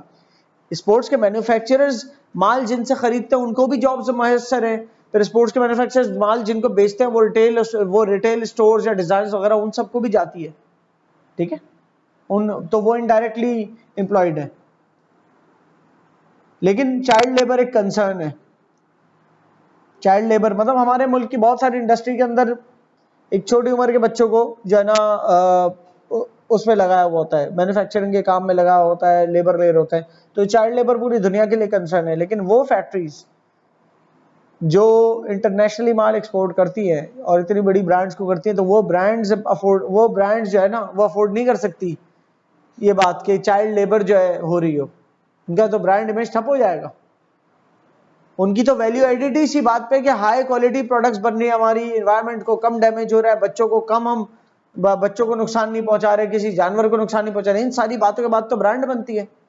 तो उस ब्रांड के लिए बड़ा नेगेटिव हो जाएगा कि अगर वो ब्रांड किसी ऐसी फैक्ट्री से प्रोडक्ट्स बनवा रही है जहां चिल्ड्रन का इस्तेमाल हो रहा हो, तो जो ऑफिशियल काम करते हैं वो चाइल्ड लेबर नहीं करते, ठीक है। चाइल्ड लेबर सस्ती पड़ती है, लेकिन वो कराना बच्चों से लेबर कराना सही नहीं है। एक तो उनकी एजुकेशन की एज होती है वो, ठीक है, और वो इतना हार्ड काम आप नन्हे जिस्म के ऊपर डाल रहे हो, तो वो इट्स नॉट राइट। तो छोटे छोटे बच्चे आपने देखा होगा मैकेनिक्स की शॉप पे इतने से बच्चे लगे होते हैं, पानी वगैरह लेके उनको जख्म लग रहे होते, सब हो रहा होता है, और उनकी पीक पढ़ाई की एज भी ज़ाया हो रही होती है। पर क्या करें, यहाँ पर मजबूरी की कैफियत भी है कि इतनी आबादी है, घर के तमाम अफराद कमाने निकलते हैं, इंक्लूडिंग छोटा बच्चा जो है वो भी निकलता है कमाने, ठीक है। इकोनॉमी में कैसे कंट्रीब्यूट करते हैं हमारे स्पोर्ट्स गुड्स? इकोनॉमी में तकरीबन $450 मिलियन जो है, $450 मिलियन कमा के देते हैं सालाना। इतनी ज्यादा एक्सपोर्ट है तो इतना सारा डॉलर लेके आते हैं हमारे स्पोर्ट्स गुड्स, ठीक है। अच्छा, चैलेंजेस क्या है कि हमारे यहाँ अभी एडवांस टेक्नोलॉजी बहुत बड़े पैमाने पे यूज नहीं हो रही। वो जिनके पास बड़े बड़े कॉन्ट्रैक्ट हैं बड़ी बड़ी कंपनीज के, वो तो फिर यूज कर लेंगे एडवांस टेक्नोलॉजी, बाकी तो हैंड स्टिच बिल्कुल ही मैनुअल लेबर वाली बना रहे होंगे, तो वो इतनी ज्यादा प्रोडक्टिविटी नहीं होगी। जितनी ज्यादा मैकेनाइजेशन होती है, मतलब जितनी ज्यादा मशीनरी का इस्तेमाल होता है, उतनी ज्यादा तेज प्रोडक्शन होती है। जितनी तेज प्रोडक्शन होगी, तो आज आपको 40 मिलियन फुटबॉल्स दिख रही है एनुअली प्रोड्यूस हो रही है, हो सकता है ज्यादा तेजी से प्रोडक्शन करने से डबल हो जाए प्रोडक्शन स्पीड, ठीक है, और एक ही साल में 40 मिलियन की जगह शायद 60, 70, 80 मिलियन फुटबॉलें बनना शुरू हो जाए। मैनुअल लेबर पे बहुत रिलायंस है। मैनुअल लेबर है बहुत काम की, मतलब वर्थ है, जब भी तो लोग खरीद रहे हैं ना, कि हैंड स्टिच्ड है लेकिन ऐसी जैसे कि मशीन ने सी हो, इतनी परफेक्शन के साथ होती है, ठीक है। लेकिन फिर भी मैनुअल लेबर की जो स्पीड है वो मशीन से तेज नहीं हो सकती, मशीन से स्लो होती है। एनर्जी शॉर्टेजेस हो जाते हैं, लाइटें चली जाती है, या बिजली बहुत महंगी पड़ती है, और ये वाले वो पॉइंट्स है जो हर जगह मिलते हैं, क्योंकि बिजली महंगी पड़ती है, इसीलिए बिजली कम है हमारे पास। बिजली महंगी क्यों पड़ती है? क्योंकि हम इंपोर्टेड ऑयल एंड गैस के बलबूते पे बिजली बना रहे हैं अपनी 70%, तो इसलिए महंगी पड़ती है, ओके। सो एनर्जी शॉर्टेजेस की वजह से बड़े चैलेंज होते हैं। चैलेंजेस की हेडिंग है ना ये, चैलेंजेस क्या है स्पोर्ट्स इंडस्ट्री को, ये सारे चैलेंजेस लिखे हुए। इसके अलावा कंपटीशन बढ़ता जा रहा है दूसरे ममालिक से, जो ममालिक आहिस्ते आहिस्ते टेक्नोलॉजी अडॉप्ट कर रहे हैं, तो वहां से ज्यादा कंपटीशन आ रहा है। फुटबॉल के अलावा भी तो बहुत सारे स्पोर्ट्स गुड्स होते हैं, पाकिस्तान बना रहे हैं वो, लेकिन दूसरे ममालिक में बहुत बड़ी बड़ी स्पोर्ट्स की ब्रांड्स हैं। इनफैक्ट पाकिस्तान खुद भी जो फुटबॉल और बल्ले वगैरह बन रहे हैं यहाँ पर, वो भी अपनी ब्रांडिंग लेके नहीं पहुंच रहा आगे। हम सिर्फ मैन्युफैक्चर्ड गुड्स तक प्रोवाइड कर पा रहे हैं, लेकिन वैल्यू एडेड गुड जो है, जिसके असल प्राइस पे करता है एक कंज्यूमर, वो तो ब्रांड की वैल्यू के प्राइस पे करता है कि भाई एडिडास की फुटबॉल है, पूमा की। तो जो बनवाने वाले हैं वो हमें तो मटेरियल बनाने के पैसे दे रहे हैं, असल जो ब्रांड का इमेज है, ब्रांड इमेज वाले सारे पैसे वो लेके जा रहे हैं, सारा ज्यादातर प्रॉफिट उनको मौजूद है। तो हमारे यहाँ पर वैल्यू एडेड प्रोडक्ट्स नहीं होती, मैन्युफैक्चर्ड गुड्स के हद तक होता है, कोई बड़ी ब्रांड नहीं है हमारी। क्लियर है?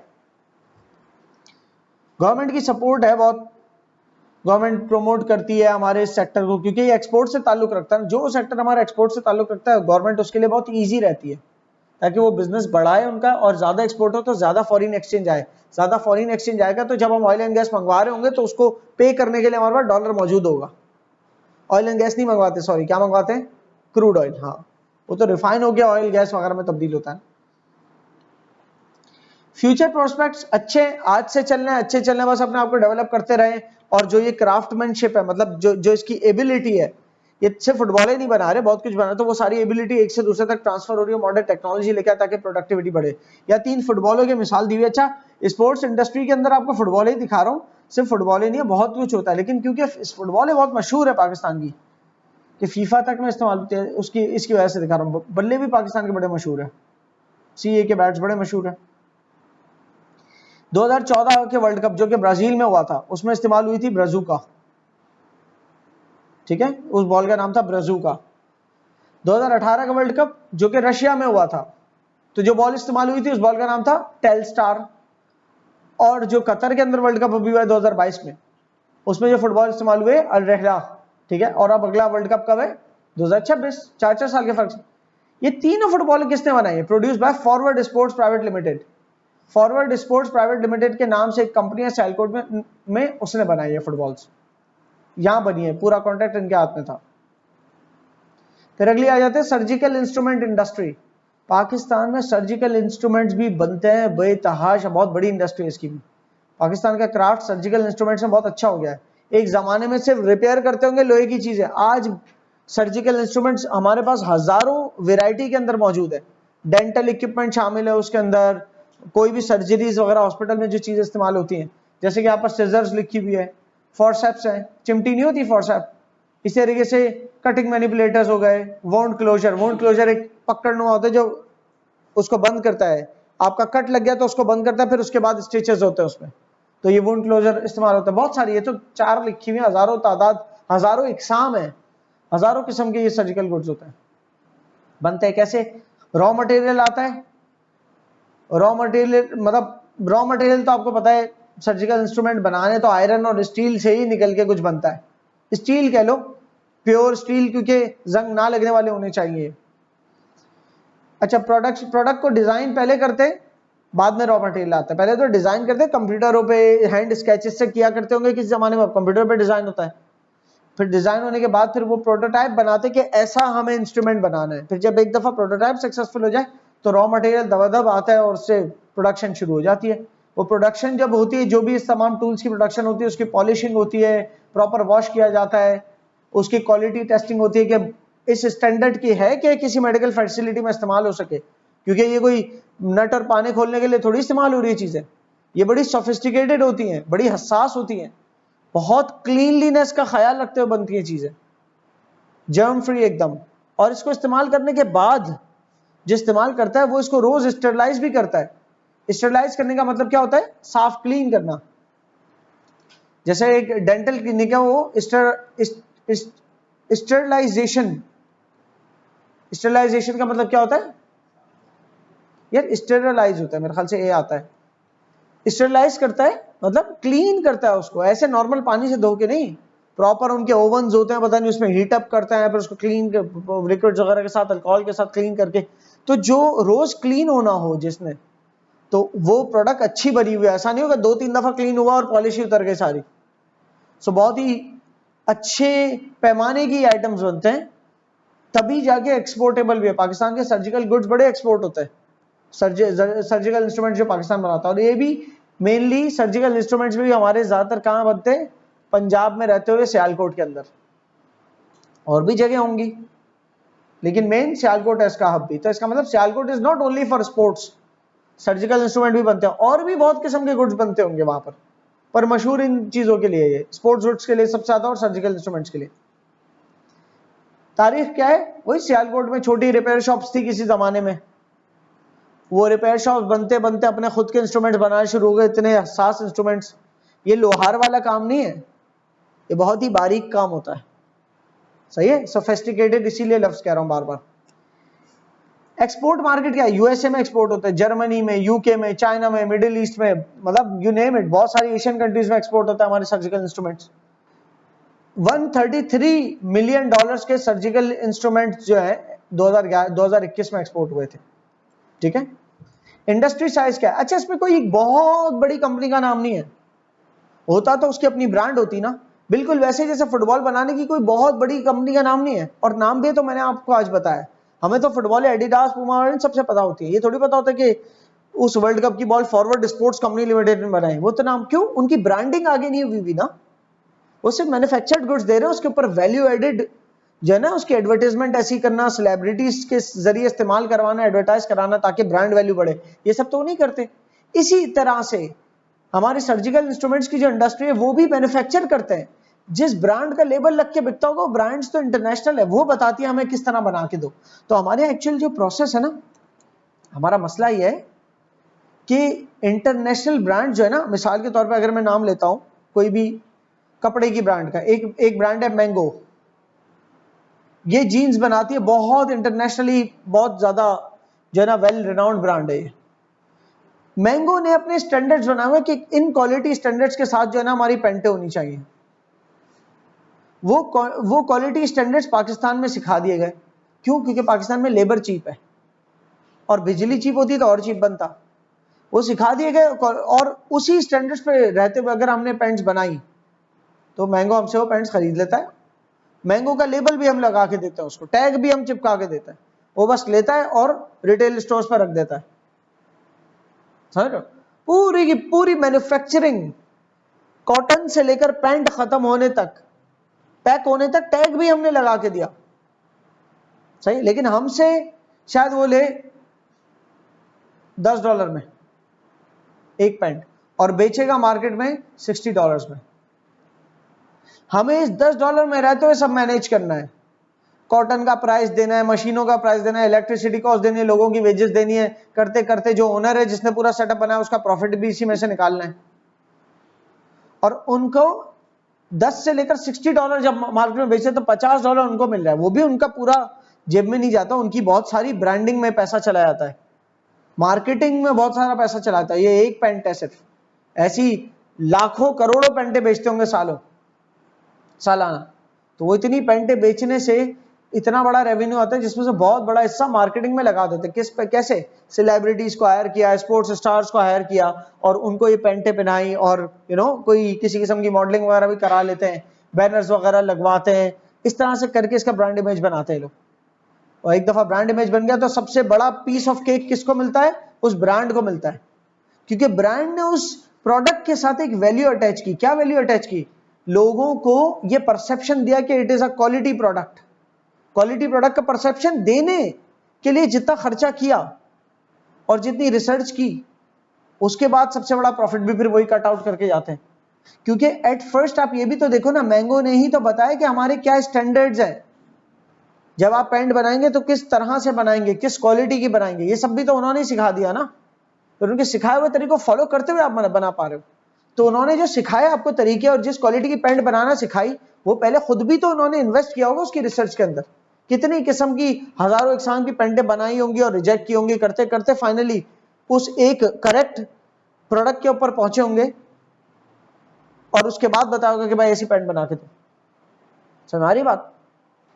तो फिर वो ब्रांड का जो सबसे बड़ा बेनिफिट है, इसीलिए वो लेके जाते। तो बिल्कुल वैसे ही फुटबॉल वगैरह में भी है कि हम बना रहे हैं लेकिन ब्रांडिंग एडिडास की हो रही है, सर्जिकल इंस्ट्रूमेंट्स में भी है कि मैन्युफैक्चर यहां हो रहे हैं। तो हमारे पास एक हमारा चैलेंज ये है कि हम वैल्यू एडेड प्रोडक्ट्स नहीं दे पाते। एक चैलेंजेस में एक चैलेंज लिख रहा हूं, पाकिस्तान या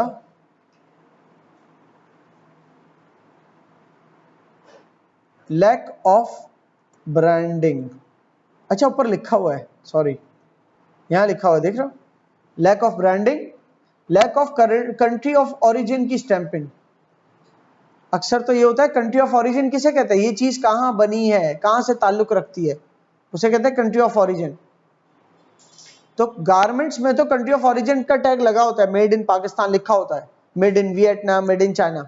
सर्जिकल इंस्ट्रूमेंट्स में वो ऐसा नहीं है कि लोहे के ऊपर गाड़ के लिखेंगे, ज्यादा बॉक्स के ऊपर लिखा होगा मेड इन पाकिस्तान, बॉक्स से तो निकाल के बेच देंगे, सही है। सो ब्रांडिंग आपकी ऐसे आपको मिलती नहीं है इसमें। इसी तरह अगर आप फुटबॉल वगैरह की बात करो, फीफा की, इसकी उसकी, उसके ऊपर मेड इन पाकिस्तान आपको ऐसा लिखा हुआ नजर नहीं आएगा। अगर आप देखो ना, फीफा वर्ल्ड कप कतर 2022 लिखा हुआ है, कहीं भी ये फॉरवर्ड स्पोर्ट्स और मेड इन पाकिस्तान ये सब नहीं लिखा हुआ। तो बहरहाल ये सर्जिकल इंडस्ट्री है, उसके बारे में आप पढ़ें कि इकोनॉमी को कितना फायदा पहुंचाती है। पाकिस्तान की एक्सपोर्ट्स का 1.46% कहां से आता है, सर्जिकल इंस्ट्रूमेंट्स को एक्सपोर्ट करके मिलता है। पाकिस्तान में खुद भी इस्तेमाल होते होंगे, लेकिन ज्यादातर पाकिस्तान के जो टोटल सर्जिकल इंस्ट्रूमेंट बनते हैं ना, उसका 5% हम इस्तेमाल करते हैं, बाकी 95% हम पाकिस्तान में जो प्रोड्यूस होता है एक्सपोर्ट कर देते हैं। और उससे जो टोटल हमें एक्सपोर्ट इनकम मिलती है, वो हमारे मुल्क की टोटल एक्सपोर्ट इनकम का 1.4% बनती है। सबसे ज्यादा हमारी एक्सपोर्ट इनकम का हिस्सेदार कौन है, गारमेंट्स। हमारी एक्सपोर्ट इनकम का सबसे ज्यादा हिस्सेदार कौन है, गारमेंट्स। जो टेक्सटाइल के प्रोडक्ट्स हम सेल करते हैं, कॉटन प्रोडक्ट्स जो सेल करते हैं, वो इतनी एक्सपोर्ट करते हैं कि लाइक आपका 50% से ऊपर जो है ना, आप समझ लें आपकी एक्सपोर्ट का हिस्सा 60% आपके एक्सपोर्ट का रेवेन्यू तो सिर्फ गारमेंट से ही आ जाता है। क्रूड ऑयल हम एक्सपोर्ट करने के काबिल नहीं है, पूरा ही नहीं होते, हमें खुद इंपोर्ट करना पड़ता है। अब आ जाते हैं टूर, पाकिस्तान की टूरिज्म इंडस्ट्री। टूरिज्म बोले, ट्रैवल टूरिज्म इसमें शामिल है। टूरिज्म इंडस्ट्री के अंदर क्या क्या चीजें शामिल होती हैं, होटल्स, ट्रांसपोर्ट, ठीक है, किसी किस्म की एडवेंचर एक्टिविटीज हो रही है बीच में तो वो हो गई। ट्रांसपोर्टेशन में बोले तो बाय रोड ट्रांसपोर्ट होती है, इसी तरीके से बाय रेलवे स्टेशन होती है, जिससे बाय ट्रेन होती है, बाय एयर होती है। पाकिस्तान में बाय शिप्स, बाय फेरीज और बाय बोट्स की ट्रांसपोर्ट का ऐसा तस्वुर नहीं है, अनलेस कि आप दरिया के अंदर एक जगह से दूसरी जगह जा रहे हो तो आपने कोई फेरी बोट नुमा कुछ ले लिया। लेकिन जो आप हमारा जो पूरा ट्रैवल है ना, वो दरिया के पार की से ज्यादा नीचे से ऊपर की तरफ है। So you know we go by road, by rail और बाय एयर, ठीक है। तो हमारी ट्रैवलिंग टूरिज्म इंडस्ट्री जो, टूरिज्म इंडस्ट्री के अंदर, टूरिज्म इंडस्ट्री कोई एक फैक्ट्री का नाम नहीं है। पहली बात तो ये कौन से सेक्टर में आती है, प्राइमरी, सेकेंडरी या टर्शियरी? क्या ये कुछ नेचुरल रिसोर्सेज से निकाल लें? नहीं। क्या ये किसी रॉ मटेरियल से कुछ बना रहे हैं? सर्विस सेक्टर है, टर्शियरी, ठीक है। ये टर्शियरी सेक्टर के अंदर आता है हमारा ट्रैवल टूरिज्म। तो ट्रांसपोर्टेशन इसका हिस्सा बनती है, अकोमोडेशन, मतलब अकोमोडेशन के लिए टूरिज्म इंडस्ट्री के अंदर, टूरिज्म इंडस्ट्री के अंदर हॉस्पिटैलिटी इंडस्ट्री शामिल है।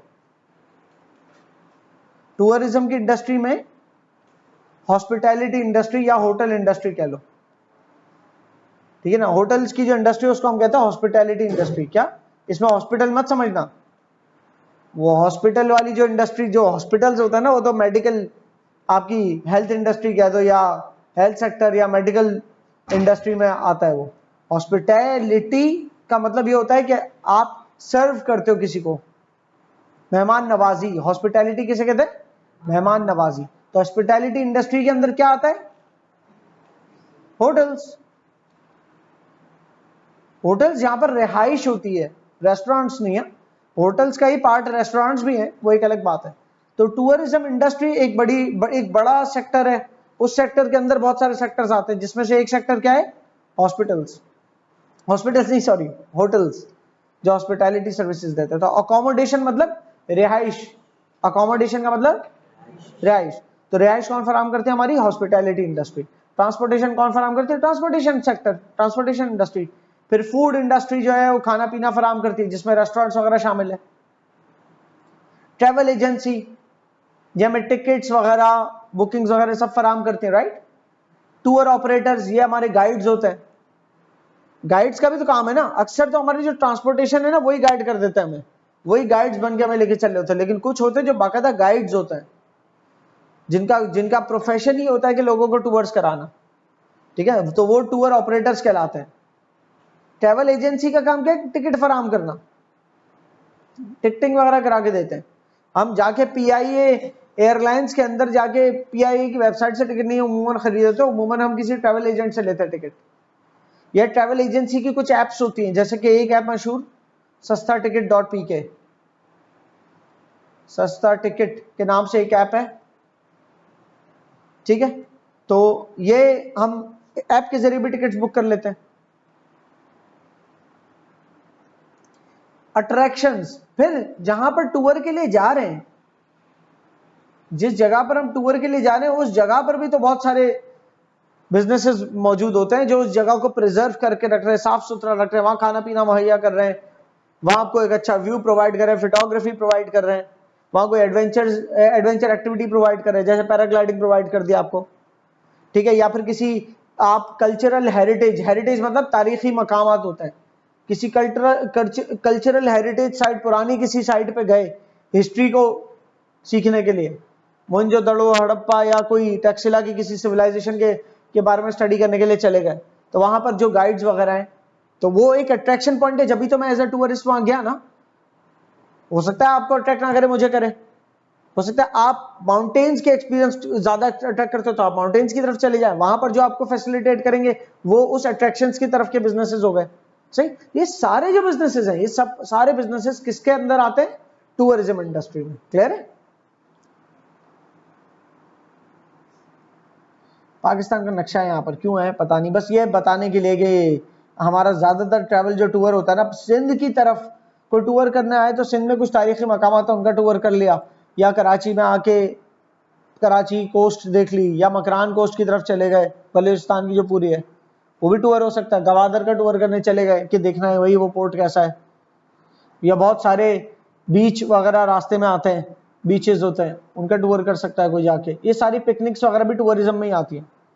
ज्यादातर टूरिज्म हम करते हैं तो वो गिलगित बल्तिस्तान केपीके वाले एरियाज का, कश्मीर, गिलगित और केपीके, ठीक है, बिकॉज वहां पर जबरदस्त माउंटेन्स, वैलीज और ये सब कुछ है।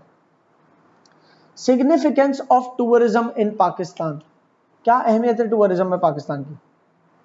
हमारे मुल्क की जो टोटल इनकम है, जिसको कहते हैं जीडीपी, मुल्क की टोटल इनकम जब बोल रहा हूं ना, तो उसमें से फॉरेक्स इनकम ध्यान में नहीं आनी चाहिए कि एक्सपोर्ट करके जो मिल रहा है, नहीं, अंदर ही अंदर हम जो कुछ ना कुछ खरीदो फरोख्त करके जो कमा रहे हैं, तो पूरे मुल्क की जो तमाम लोगों की जो टोटल इनकम है वो ग्रॉस डोमेस्टिक प्रोडक्ट कहलाती है, मतलब जीडीपी कहलाती है।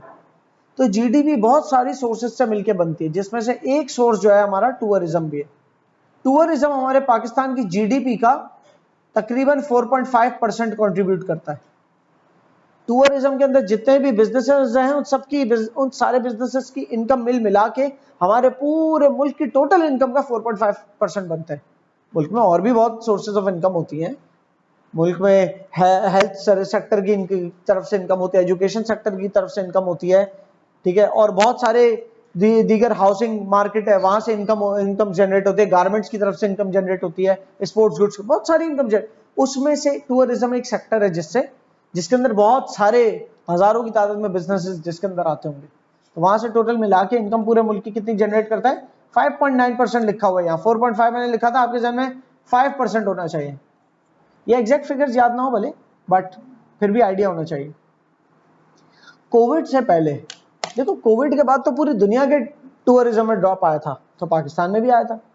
कोविड से पहले पाकिस्तान में तकरीबन 20 लाख लोग बाहर से आते थे टूरिज्म के लिए, ठीक है, और हर साल 20 लाख के करीब लोग आते थे, 2 मिलियन के करीब। और खुद पाकिस्तान के अंदर डोमेस्टिक जो ट्रेवल होता था ना, कराची लाहौर से उठ के नॉर्दर्न एरियाज चले गए, तो वो पूरे साल में तकरीबन 50 मिलियन लोगों की आमदरफ्त जारी थी, मतलब 5 करोड़ लोग पूरे साल में। उसमें से यहां से कितने जाते होंगे, लेकिन बहुत सारे तो जो पंजाब के इलाकों के हैं ना, वो तो आते जाते रहते हैं, उनके लिए करीब है, हमारे लिए बहुत दूर पड़ता है, इसलिए हमारा टूरिज्म सिंध और कराची वालों के लिए थोड़ा कम है रिलेटिवली। लेकिन जो हमारे पंजाब के इलाके सारे और वहां सबसे ज्यादा आबादी हमारी, वो तो बहुत ज्यादा टूरिज्म करते हैं, उनके लिए तो एक रोड ट्रिप के बराबर है वो, ठीक है। सो विद इन पाकिस्तान जो डोमेस्टिक ट्रेवल है वो सालाना 5 मिलियन लोगों के करीब होता है, तकरीबन 5 करोड़ लोग ट्रेवल करते हैं टूरिज्म के गर्ज से। कोविड के बाद जो है, कोविड के बाद पाकिस्तान का हाल बुरा हुआ। ये जो 2 मिलियन का फिगर है ना, ये कोविड के बाद वाले सालों में ड्रॉप डाउन होके बहुत ही, फॉरेन ट्रेवल तो बंद ही हो गया था 1 साल तो, सही ना। और फिर दूसरी चीज ये कि जब खुला भी तो 1-2 साल में करते करते जो 20 लाख टूरिस्ट आया करते थे ना कोविड से पहले, कोविड के बाद 5-6 लाख तक की कहानी रह गई, लेकिन अब वो बढ़ रही है। टूरिज्म बढ़ता कैसे? जैसे कोई टूर्नामेंट्स हो जाए आपके मुल्क में, कोई किसी किस्म के फेस्टिवल्स हो रहे हो, या नेचुरली आपके मुल्क में लोग आपका मुल्क देखने आएंगे, लेकिन कब आएंगे? जब आप मार्केटिंग कर रहे हो अच्छी मुल्क के हवाले से, कि आप अपना टिकटॉक, यूट्यूब, फेसबुक, एक्स, ये अच्छे प्रोडक्टिव कामों के लिए अगर इस्तेमाल करें। फॉर एग्जांपल आपने अपने मुल्क की जो है ट्रैवल व्लॉगिंग बना के, जहां आप ट्रैवल किया वो भेजी वीडियो से अपलोड की, तो उसको देख के भी आ सकते हैं बहुत सारे लोग। या कोई फॉरेन ट्रैवलर आया जो बाहर पूरी दुनिया घूमता है और वो ट्रैवल व्लॉगर है, और वो आके अगर कवरेज दे रहा है आपके मुल्क को, तो उससे बहुत पॉजिटिव इंपैक्ट होगा आपके टूरिज्म में, और बहुत सारे लोग घूमने आएंगे कि भाई पाकिस्तान भी देखते हैं। फिर पाकिस्तान के पास जो माउंटेन पीक्स है ना, दुनिया की 14 ऊंची तरीन जो चोटियां ना, उसमें टॉप, दुनिया की जो टॉप हाईएस्ट 14 पीक्स है ना, उसमें से 5 पाकिस्तान में मौजूद है। कहां पर? गिलगित बल्तिस्तान वाले एरियाज में, ठीक है। तो इससे हमारा टूरिज्म बहुत ज्यादा बूस्ट हो सकता है, लेकिन दुनिया के आगे एक नेगेटिव इमेज क्रिएटेड है अगर, कि पाकिस्तान में सिक्योरिटी कंसर्न्स हैं, तो उससे लोग, हम जैसे यहां बैठ के अफगानिस्तान के बारे में सोचेंगे ना कि सिर्फ मट्टी होगी और पहाड़ होंगे, वैसा नहीं होता। जब जाके देखेंगे ओ डेवलप्ड भी है, बाकायदा बिल्डिंग्स है, प्रॉपर है। यहां से बैठ के ईरान का जो सोच रहे होंगे, हमसे ज्यादा बेहतर वहां पर आपको बिल्डिंग और इंफ्रास्ट्रक्चर मिलेगा ईरान में। वैसे ही अब सोचो कि हम यहाँ बैठ के जो चीजें देख रहे हैं, इतने खराब हालात नजर नहीं आ रहे, लेकिन बाहर का कोई भी बंदे जब हमसे पूछता है क्या क्या मुल्क के हालात सही, उनको ऐसा लगता है स्ट्रीट में हर वक्त बस घर से निकलो तो कोई ना कोई मोबाइल छीन के जा रहा होगा, या कोई ना कोई धमाका फाड़ रहा होगा। क्योंकि इंटरनेशनल मीडिया ने जो कवरेज दिया है वो इतना नेगेटिव पोर्ट्रे किया, और खास तौर पे वो ममालिक जो जिनको पाकिस्तान की तरक्की हजम ना हो, ठीक है, जिसमें बिलखुसूस एक इंडिया शामिल है, तो वो एक बड़ा नेगेटिव पोर्ट्रेयल मीडिया के जरिए करेंगे। और ये होता है कंट्रीज के दरमियान, हो सकता है उनका भी ये कंसर्न हो कि पाकिस्तान उनकी कंट्री के बारे में बड़ा नेगेटिव पोर्ट्रेयल करता है, पर फिलहाल मैं हमारा पाकिस्तान के बारे में ज्योग्राफी पढ़ा तो इसकी बात करूंगा। नॉर्दर्न एरियाज हमारे जो है बहुत फेमस है, किस लिए? क्योंकि वहां पर माउंटेन पीक्स बहुत ज्यादा हैं, और माउंटेन्स जहां पर होते हैं तो माउंटेन्स के दरमियान क्या होती है? वैलीज होती हैं, तो उनका भी एक बड़ा जबरदस्त सीन है, मतलब बहुत सारी एक्टिविटीज हो सकती है, कैंपिंग कर सकते हो, बहुत एडवेंचर कर सकते हो, बहुत किस्म का, ठीक है। और सीनरी तो होती ही अच्छी है, वेदर बहुत अच्छा होता है, असल तो आप वो एंजॉय करने जाते हैं। मुगल हेरिटेज है यहाँ पर, मुगलों के जमाने की बिल्डिंग है, अंग्रेजों के जमाने की बिल्डिंग है होंगी कुछ, जैसे बादशाही मस्जिद, और यहाँ पर लाहौर फोर्ट लिखा है, लाहौर का किला, लाल किला, ठीक है। तो ये वो वाली जो इमारत है कि जिसको देखने के लिए, जो मुगलों के दौर से बनी हुई है, जिसको देखने के लिए लोग लाहौर भी चले जाते हैं, या कुछ मुल्तान में होंगी कहीं ना कहीं, ठीक है। फिर बहुत सारे दूसरे कल्चर्स, रिलीजन्स वगैरह की साइट्स भी मौजूद है, जैसे सिखों के बहुत सारे बड़े गुरुद्वारे मौजूद है यहाँ पर, जैसे करतारपुर कॉरिडोर खोला पाकिस्तान इंडिया के साथ, तो वहां से सिख ट्रेवल करके अपने जो है ना उनका जो गुरुद्वारा है वहां पर आते हैं, ठीक है। उनका एक सिखों का जो गुरुद्वारे होते हैं वो उनके लिए टेम्पल्स होते हैं। इस तरह हिंदुओं के भी बहुत मशहूर टेम्पल्स होंगे, क्योंकि एक जमाने में तो हिंदुस्तान का हिस्सा ही था ना पाकिस्तान, तो बहुत पुरानी पुरानी इमारतें। इसी तरह बुद्धिस्ट हिंदू नहीं होते, एक अलग मजहब है, बुद्धा को फॉलो करते हैं, तो बुद्धिस्ट के स्टूपास और ऐसे पुतले वगैरह पुराने मौजूद है, ऐसी साइट्स वगैरह मौजूद है जिसको अगर प्रॉपर तरीके से मार्केट करके आप चाइनीज, जापानीज और जो बुद्धिस्ट जहां पर मौजूद है ना जिन कंट्रीज में, वहां से लोग अट्रैक्ट होते हैं यहाँ पर। बस एक चीज है जो रोकती होगी, वो है सिक्योरिटी कंसर्न्स। अगर पाकिस्तान एक अपना अच्छा इमेज पोर्ट्रेट करे, जैसे कि अभी पाकिस्तान में क्रिकेट टूर्नामेंट हो रहा है, तो क्रिकेट टूर्नामेंट होते वक्त रास्ते बंद होना वगैरह ये कंसर्निंग लग सकता है किसी को, लेकिन इसका एक पॉजिटिव पिक्चर सोचे कि एक टूर्नामेंट का यहाँ आना मतलब बहुत सारे ममालिक का यहाँ पर आना, और ये सिक्योरली खत्म हो जाए पूरा टूर्नामेंट, तो इससे एक इमेज होगा क्रिएट कि यार यहाँ पर नाउ वो वाले टाइम नहीं है जो एक जमाने में परसेप्शन बना हुआ था पाकिस्तान में। और वो परसेप्शन भी पता है कब बना था? 9/11 के बाद से। 9/11 में जो ट्विन टावर पे अटैक हुआ था यूएस के अंदर, तो उसके बाद यूएस का सारा ध्यान जो है वो अफगानिस्तान की तरफ शिफ्ट हो गया और यूएस ने पाकिस्तान की बेसिस को इस्तेमाल किया अफगानिस्तान के साथ लड़ने के लिए।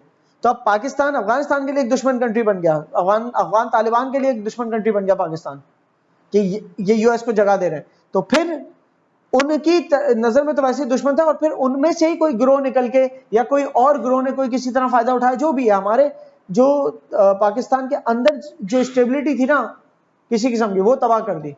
फिर आए दिन कोई ना कोई बम धमाके होना शुरू हो गए, कुछ ना कुछ उसके पीछे कोई भी जो है वो एक्सेप्ट कर लेता था कि हमने कराया धमाका, यूएस को भगाओ यहां से, इस तरह की डिमांड रख देते हो। तो उस चक्कर में पाकिस्तान किसी और की वॉर के अंदर अपने आप को ऑफर कर गया, जिस चक्कर में पाकिस्तान के अपने एक और पड़ोसी से ताल्लुकात बिगड़ गए। ठीक है, तो इस वजह से फिर सिक्योरिटी कंसर्न्स रहे, वो अपना काम पूरा करके चले गए, पूरा हुआ नहीं हुआ लेकिन चले गए यूएस। पाकिस्तान के अंदर सिक्योरिटी कंसर्न्स फिर भी बड़ी मुश्किल से फाइट बैक किए जा रहे हैं अभी तक। करप्शन एक अलग मसला है पाकिस्तान का, तो पॉलिटिकल इंस्टेबिलिटी तो एक मैटर है ही हमारा। Adventure and eco tourism opportunities, अच्छा पाकिस्तान में एडवेंचर की बड़ी सारी अपॉर्चुनिटीज है, पहाड़ी इलाके वहां पर एडवेंचर, माउंटेनियरिंग हो सकती है, माउंटेन क्लाइंबिंग एक एडवेंचर है ना, कि पहाड़ को समिट करना है। इसके अलावा ट्रैकिंग, वही माउंटेन्स पे चलना जाना, माउंटेन क्लाइंबिंग है, ट्रैकिंग है, पैराग्लाइडिंग है, ऊंची जगहों से आप जाना, पैराशूट के ऊपर जो ग्लाइड कर रहे हो, या पैरासीलिंग है कि आप मतलब कश्ती, ये तो कहीं भी हो सकती है, खैर जहां भी पानी वानी है या ऊंची जगह है वहां पर आप पैरासीलिंग वगैरह कर सकते हो। फिर डेजर्ट एरियाज है तो वहां पर सफारीज हो सकती है, जीप्स के अंदर, जीप्स के अंदर आपको जीप सफारी कराई जाए, ये सारा पोटेंशियल मौजूद है पाकिस्तान में। चैलेंजेस क्या है जो हमारे टूरिज्म को हिंडर कर रहा है? हमारा इंफ्रास्ट्रक्चर, नॉर्दर्न एरियाज पे जाने वाले रोड्स बड़े लिमिटेड, आए दिन किसी लैंडस्लाइड से कोई रोड ब्लॉक हो जाता है, तो जो आप टूर सोच के बैठे होते हो वो आपका कट डाउन हो जाता है, अब वहां तक नहीं पहुंच पा रहे, क्यों? रोड ब्लॉक हो गए, क्यों? वो एक ही रास्ता जा रहा था। तो इंफ्रास्ट्रक्चर खास तौर पे उन जगहों पे जहां पर टूरिज्म हो सकता है वहां पर बिल्डअप करना बहुत जरूरी है, और ये आसान नहीं है। इंफ्रास्ट्रक्चर को पहाड़ों के अंदर बनाना इट्स वेरी डिफिकल्ट। ठीक है, बहरहाल फिर हमारी पब्लिक ट्रांसपोर्ट फैसिलिटीज इतनी स्ट्रांग नहीं है, सब अपनी प्राइवेट ट्रांसपोर्ट वगैरह करके चले आते हैं, तो वो बड़ा महंगा पड़ता है, इतना आसान नहीं रहता फिर टूर करना। ठीक है, और हिंड्रेंस और चैलेंजेस क्या है कि 9/11 के बाद से तो इंटरनेशनल टूरिस्ट का आना बहुत कम हो गया, पहले बहुत आया करते थे, फॉरेनर्स बहुत होते थे पाकिस्तान में, फॉरेनर्स तकरीबन 15-20 साल से तो फॉरेनर्स ऐसा चाह नहीं रहे। ठीक है, और 9/11 के बाद से अगर बोलूँ तो 24 साल आपकी पैदाइश से पहले की बात है 9/11 का वाकया, तो तब से वैसे ही जो है ना टूरिज्म हमारा बहुत ड्रॉप हुआ है। सिक्योरिटी इश्यूज के अटैक्स और बॉम्बिंग्स अगर किसी किस्म की होती है, कहीं पर खुदकश हमला हो गया, ये हो गया, वो गया, तो पाकिस्तान के इंटरेस्ट में सही नहीं है, वो पाकिस्तान बहुत नुकसान पहुंच, किसी भी मुल्क के इंटरेस्ट के अंदर सही नहीं है कि वहां पर धमाके वगैरह हो रहे हो, तो पाकिस्तान का उससे इमेज बड़ा खराब होता है। फिर उसको इस्तेमाल करते हुए जो इंटरनेशनल मीडिया, खासतौर पर एनिमी मीडिया, जो आपके दुश्मनान ममालिक के मीडिया है, वो बड़ा खराब पोर्ट्रेयल देते हैं, बड़ा अजीब तरीके से पोर्ट्रे करते हैं कि लोगों को पूरी दुनिया के जहन में ये बन जाए कि यहाँ तो रहना ही मुहाल है, जी नहीं सकते। वर्ल्ड इकोनॉमिक फोरम एक ऑर्गेनाइजेशन है जो एक सर्वे निकालती है जिसका नाम है टूरिज्म कॉम्पिटिटिवनेस इंडेक्स, कि किस मुल्क का टूरिज्म कितना कॉम्पिटिटिव है। पाकिस्तान उसमें 124वें नंबर पे, कौन से साल की रैंकिंग है मुझे एग्जैक्टली नहीं पता, रीसेंट रैंकिंग्स में से ही है। तो ये बहुत बहुत बहुत ही ज्यादा खराब रैंकिंग है। 124वीं रैंकिंग का मतलब ये होगा इसके अंडर तो ऐसे बहुत सारे ममालिक आ गए होंगे जो शायद अफ्रीका के हों, या बहुत हमसे अंडर डेवलप्ड कंट्रीज भी आ गई होंगी इसमें। 200 के करीब तो मुल्क है आपके आसपास, उसमें से आधे में तो हो, 100 से अंदर तो हो आप, उससे भी बाहर हो आप। मार्केटिंग पाकिस्तान की बहुत अच्छी नहीं हो रही, कोई खास मार्केटिंग हो तो वो तमाम चीजें पाकिस्तान के पास मौजूद है जो दुबई के पास मौजूद है। जैसा दुबई कराची के पास वो तमाम चीजें, दुबई के पास समंदर, कराची के पास भी समंदर है। क्या हो रहा है? डेवलप नहीं हो रहा, प्रॉपर डेवलपमेंट नहीं हो रहा। अगर डेवलपमेंट हो और उसकी फिर प्रॉपर मार्केटिंग हो तो पाकिस्तान इंटरनेशनली विजिबल हो। आए दिन हमें कोई ना कोई एड्स और दिख रही होती हैं, दुबई, वो जैसे आजकल यूए उसका चल रहा है, सऊदी अरब का 2030 का विजन चल रहा है। वो काफी टाइम से इस विजन पे काम कर रहे हैं और आप 5 साल तक लगातार देखेंगे कि वो इसके ऊपर ना कंटिन्यूस मार्केटिंग किए जा रहे हैं। सऊदी अरब में वर्ल्ड कप भी होने का है, आगे। तो वाई दिस 2030 विजन, वो अपनी पूरी जोर लगा रहे मार्केटिंग में ताकि लोगों का ध्यान सऊदी अरब की तरफ आए और ज्यादा टूरिज्म बढ़े। टूरिज्म बढ़ता है तो उस जगह आप जाते हो तो आपको मौके नजर आते हैं, तो फिर आप इन्वेस्टमेंट भी करते हो। जब वहां इन्वेस्ट करते हो तो वहां जो चीज नहीं चल रही थी उसको आपने चला दिया। तो पाकिस्तान में टूरिज्म आएगा तो लोग आएंगे तो यहाँ पर देखेंगे चीजें देखेंगे तो उनको इन्वेस्टमेंट के लिए अपॉर्चुनिटीज नजर आएंगी तो इन्वेस्ट भी करेंगे। सही है।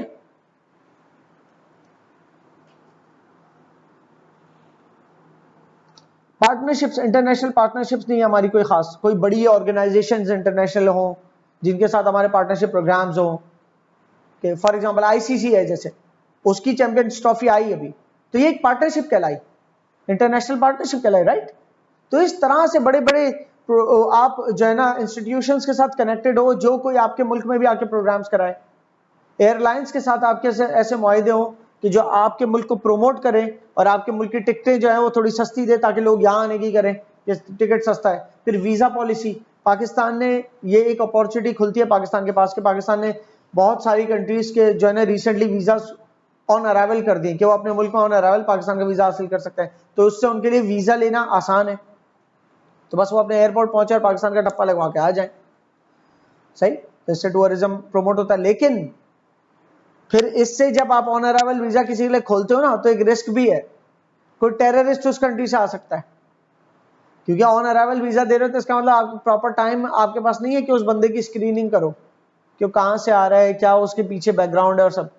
तो कोई टेररिस्ट अगर पाकिस्तान में दाखिल होना चाह रहा हो, डायरेक्ट नहीं दाखिल हो पा रहा, हो सकता है किसी और मुल्क के जरिए आ जाए, पहले किसी और मुल्क में जाए फिर वहां से आ जाए पाकिस्तान में सिर्फ दाखिल होने के लिए, और कोई अपने जो है ना मनफी असरात छोड़ के चला जाए यहाँ पर। आप ये रीड करेंगे बहुत इजी वर्डिंग्स में, आपको पूरा समझ में आ जाएगा। अगली हेड है, दूसरी हेड थी चैलेंजेस, पाकिस्तान को चैलेंजेस क्या टूरिज्म में। तीसरी हेडिंग है पाकिस्तान के पास अपॉर्चुनिटीज क्या है, मौके क्या है, फ्यूचर में क्या मौके हैं पाकिस्तान के पास। तो लाइन से लिखे होंगे भाई, पाकिस्तान अगर सिक्योरिटी सिचुएशन देखो पाकिस्तान की इंप्रूव हो गई है, बल्कि ये तो मौके की बात है, रिकमेंडेशन नीचे है, मैं पहले मौके पढ़ लूँ। हाँ, पाकिस्तान के पास एक मौका तो ये है कि पाकिस्तान की सिक्योरिटी सिचुएशन इंप्रूव हो गई है, तो पाकिस्तान अच्छे से मार्केट करे, और अब जो लोग आ रहे हैं तो उनको प्रॉपर फैसिलिटीज प्रोवाइड करे। मौका है ना कि अगर पाकिस्तान में कोई टूर्नामेंट्स वगैरह होस्ट हो रहे हैं तो ऐसी फैसिलिटीज फराम करे कि कोई आ रहा है और देख रहा है बहुत अच्छा कुछ नजर आ रहा है उनको मुल्क में, तो फिर परसेप्शन अच्छा बनेगा उनका। देखो ये भी एक रॉन्ग परसेप्शन है कि अगर कोई दूसरी टीम आ रही है आपके मुल्क और जिस जगह वो खेलने आ रही है उस जगह के आसपास 2-4 किलोमीटर कॉर्डन ऑफ किए हुए हैं, बंद है, आर्मियां खड़ी हैं, तो वो जो टीम आ रही है वो देखेगी कि ये हम मैदान जंग में आ गए क्या, उसके जहन में क्या सवाल उठेगा कि यकीनन यहाँ कोई मसला है, जब इतनी सिक्योरिटी है। तो आज तो हमें सिक्योरिटी मिल रही है, कल को हम अपनी फैमिली के साथ घूमने के लिए आए तो पता नहीं भाई, ये तो टूर्नामेंट इसलिए मिल रही है, तो उनके जहन में परसेप्शन जा सकता है, राइट। सो बहरहाल जो भी at the end of the day Pakistan की आवाम को इसके अंदर बहुत ज़्यादा सपोर्टिव होना पड़ता है, और इसमें एजुकेशन का बहुत किरदार है। आसपास जो देखो आप अनएजुकेटेड लोग हैं उनको अवेयर करो, ताकि वो लोग क्रिमिनल एक्टिविटीज में फ्यूचर में ना लग जाए, बल्कि सही चीजों के अंदर एंगेज करें अपने आप को, तब जाके। ये छोटा मोटा काम नहीं है सिक्योरिटी कंसर्न्स को दुरुस्त करना, पूरी पूरी नस्लें लग जाती है इसके पीछे। तो ये खैर पाकिस्तान की गवर्नमेंट के क्या क्या इनिशिएटिव्स हैं, इमर्जिंग पाकिस्तान, अमेजिंग पाकिस्तान करके कुछ इनिशिएटिव्स हैं जो टूरिज्म को प्रमोट कर रहे हैं। फिर कराक्रम हाईवे और स्कर्दू रोड, उनको एक्सपेंड किया जा रहा है, तो उसको एक्सपेंड करने से ये होता है कि लोग और आएंगे। जाहिर रोड की एक्सपेंशन है, रोड अच्छा बना रहे, तो ऐसा नहीं होगा कि लैंडस्लाइड से एक रोड टूट गया तो फिर आमदोरफ्ती रुक गई, मजीद ऑल्टरनेट रूट्स होने चाहिए। फिर इसके अलावा न्यू एयरपोर्ट्स बन रहे, जैसे स्कर्दू में एयरपोर्ट बना है, तो वहां पर स्कर्दू बाय प्लेन जाते हैं डायरेक्ट, ठीक है, तो इससे कितनी बड़ी एक एक दिन की जर्नी बच गई पूरी सीधी सीधी आपकी। आप डायरेक्ट यहाँ से फ्लाइट लेके स्कर्दू के अंदर लैंड कर रहे हो, तो स्कर्दू एंजॉय करके 2-4 दिन में आ जाए। पैसा लगता है खैर बहुत सारा, बट स्टिल जर्नी तो क्विक हो गई ना। करतारपुर कॉरिडोर वाला एक ऑप्शन खुला है जिसमें बहुत सारे सिख आके पिलग्रिमेज, सिखों की भी तो पिलग्रिमेज होती है, सफर करते हैं वो आके, ठीक है ना, और वो आके जो है ना अपनी जो भी अपने सिखों के वो इबादत वगैरह करके जाते हैं, तो वो पे करते हैं, पाकिस्तान में एंटर होने की फीस पे करते हैं। सो आप ये सारी अपॉर्चुनिटीज को पढ़ लें अपने पार्ट पे। जैसे एक अपॉर्चुनिटी पाकिस्तान के लिए ये है। अच्छा, अपॉर्चुनिटी और रिकमेंडेशन आप एक ही तरह से मिलके पढ़ लें, आपको समझ में आ जाएगी कि डिजिटल प्लेटफॉर्म्स पाकिस्तान के पास अब अगर हैं जो मौजूद, तो इससे लोगों का बुकिंग एक्सपीरियंस अच्छा आसान हो गया है। जैसे मैंने एक वेबसाइट बताई ना, सस्ता टिकट .p के मोबाइल ऐप भी है वो, तो उससे आप जहाज बुक करा लें, ट्रेन पता नहीं उसमें है कि नहीं है, लेकिन टिकट्स बुक कराते साथ में होटल्स भी बुक कराने का ऑप्शन है शायद उसमें, होटल्स के रूम भी बुक करा ले पहले से।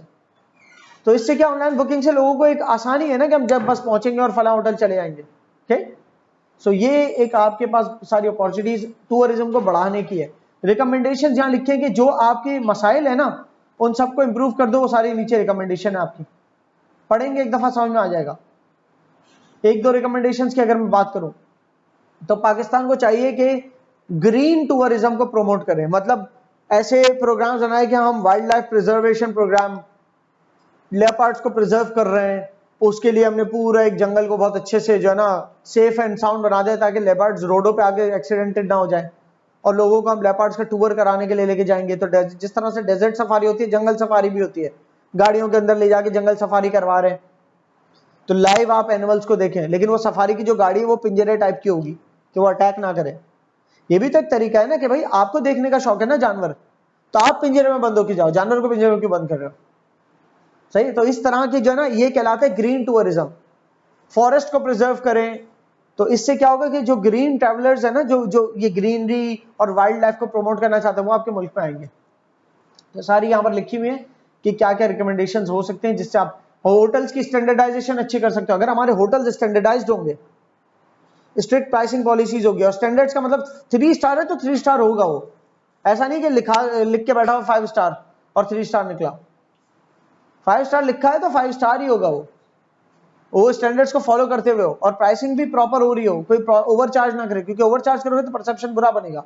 इसी तरीके से ऐसी रिपोर्ट्स वगैरह सुनने में आती है, पढ़ोगे भी आप इसमें कि मरी के अंदर जो है ना हैरासमेंट कर रहे हैं, तंग कर रहे हैं, मतलब वहां पर आप एक चीज चाह नहीं रहे थे तो उन्होंने आपके आगे पेश की और कहीं आपने कंज्यूम कर लिया हल्की सी, उसके बाद तो चार्ज कर रहे हैं आपसे। जैसे कह रहे हैं कि आप बहुत अच्छे लग रहे हैं, एक ऐसे ही दाने उछाले, कबूतर उड़ गए आसपास से, कुछ हुआ और एक तस्वीर ले ली, तो आपने कहा थैंक यू, वो जाने का ये रही तस्वीर, हाँ अब दे दें इसके आप 10,000 रुपए। हाँ, नहीं खिंचवानी भाई, अब आपने खिंचवा लिया, पीछे पड़ गए आपके, समझ? तो इस तरह से करके हैरास करते हैं वाकई, तो इससे क्या होता है, नेगेटिव इमेज बनता है। तो उसको स्ट्रिक्ट पुलिसिंग होनी चाहिए वहां पर। टूरिज्म के लिए कहता है कि पुलिस ही अलग हो, ये जो टूरिस्ट है उनको फैसिलिटेट करने के लिए हो, फिर कोई खुदा ना खास्ता कोई इमरजेंसी सिचुएशंस आ जाए तो कोई डेथ वगैरह वाले सीन ना हो जाए, वहां पर फौरन इमरजेंसी सर्विसेज पहुंचे। तो बहुत सारा इन्वेस्ट करना पड़ेगा आपको टूरिज्म प्रमोट करने के लिए, ठीक है।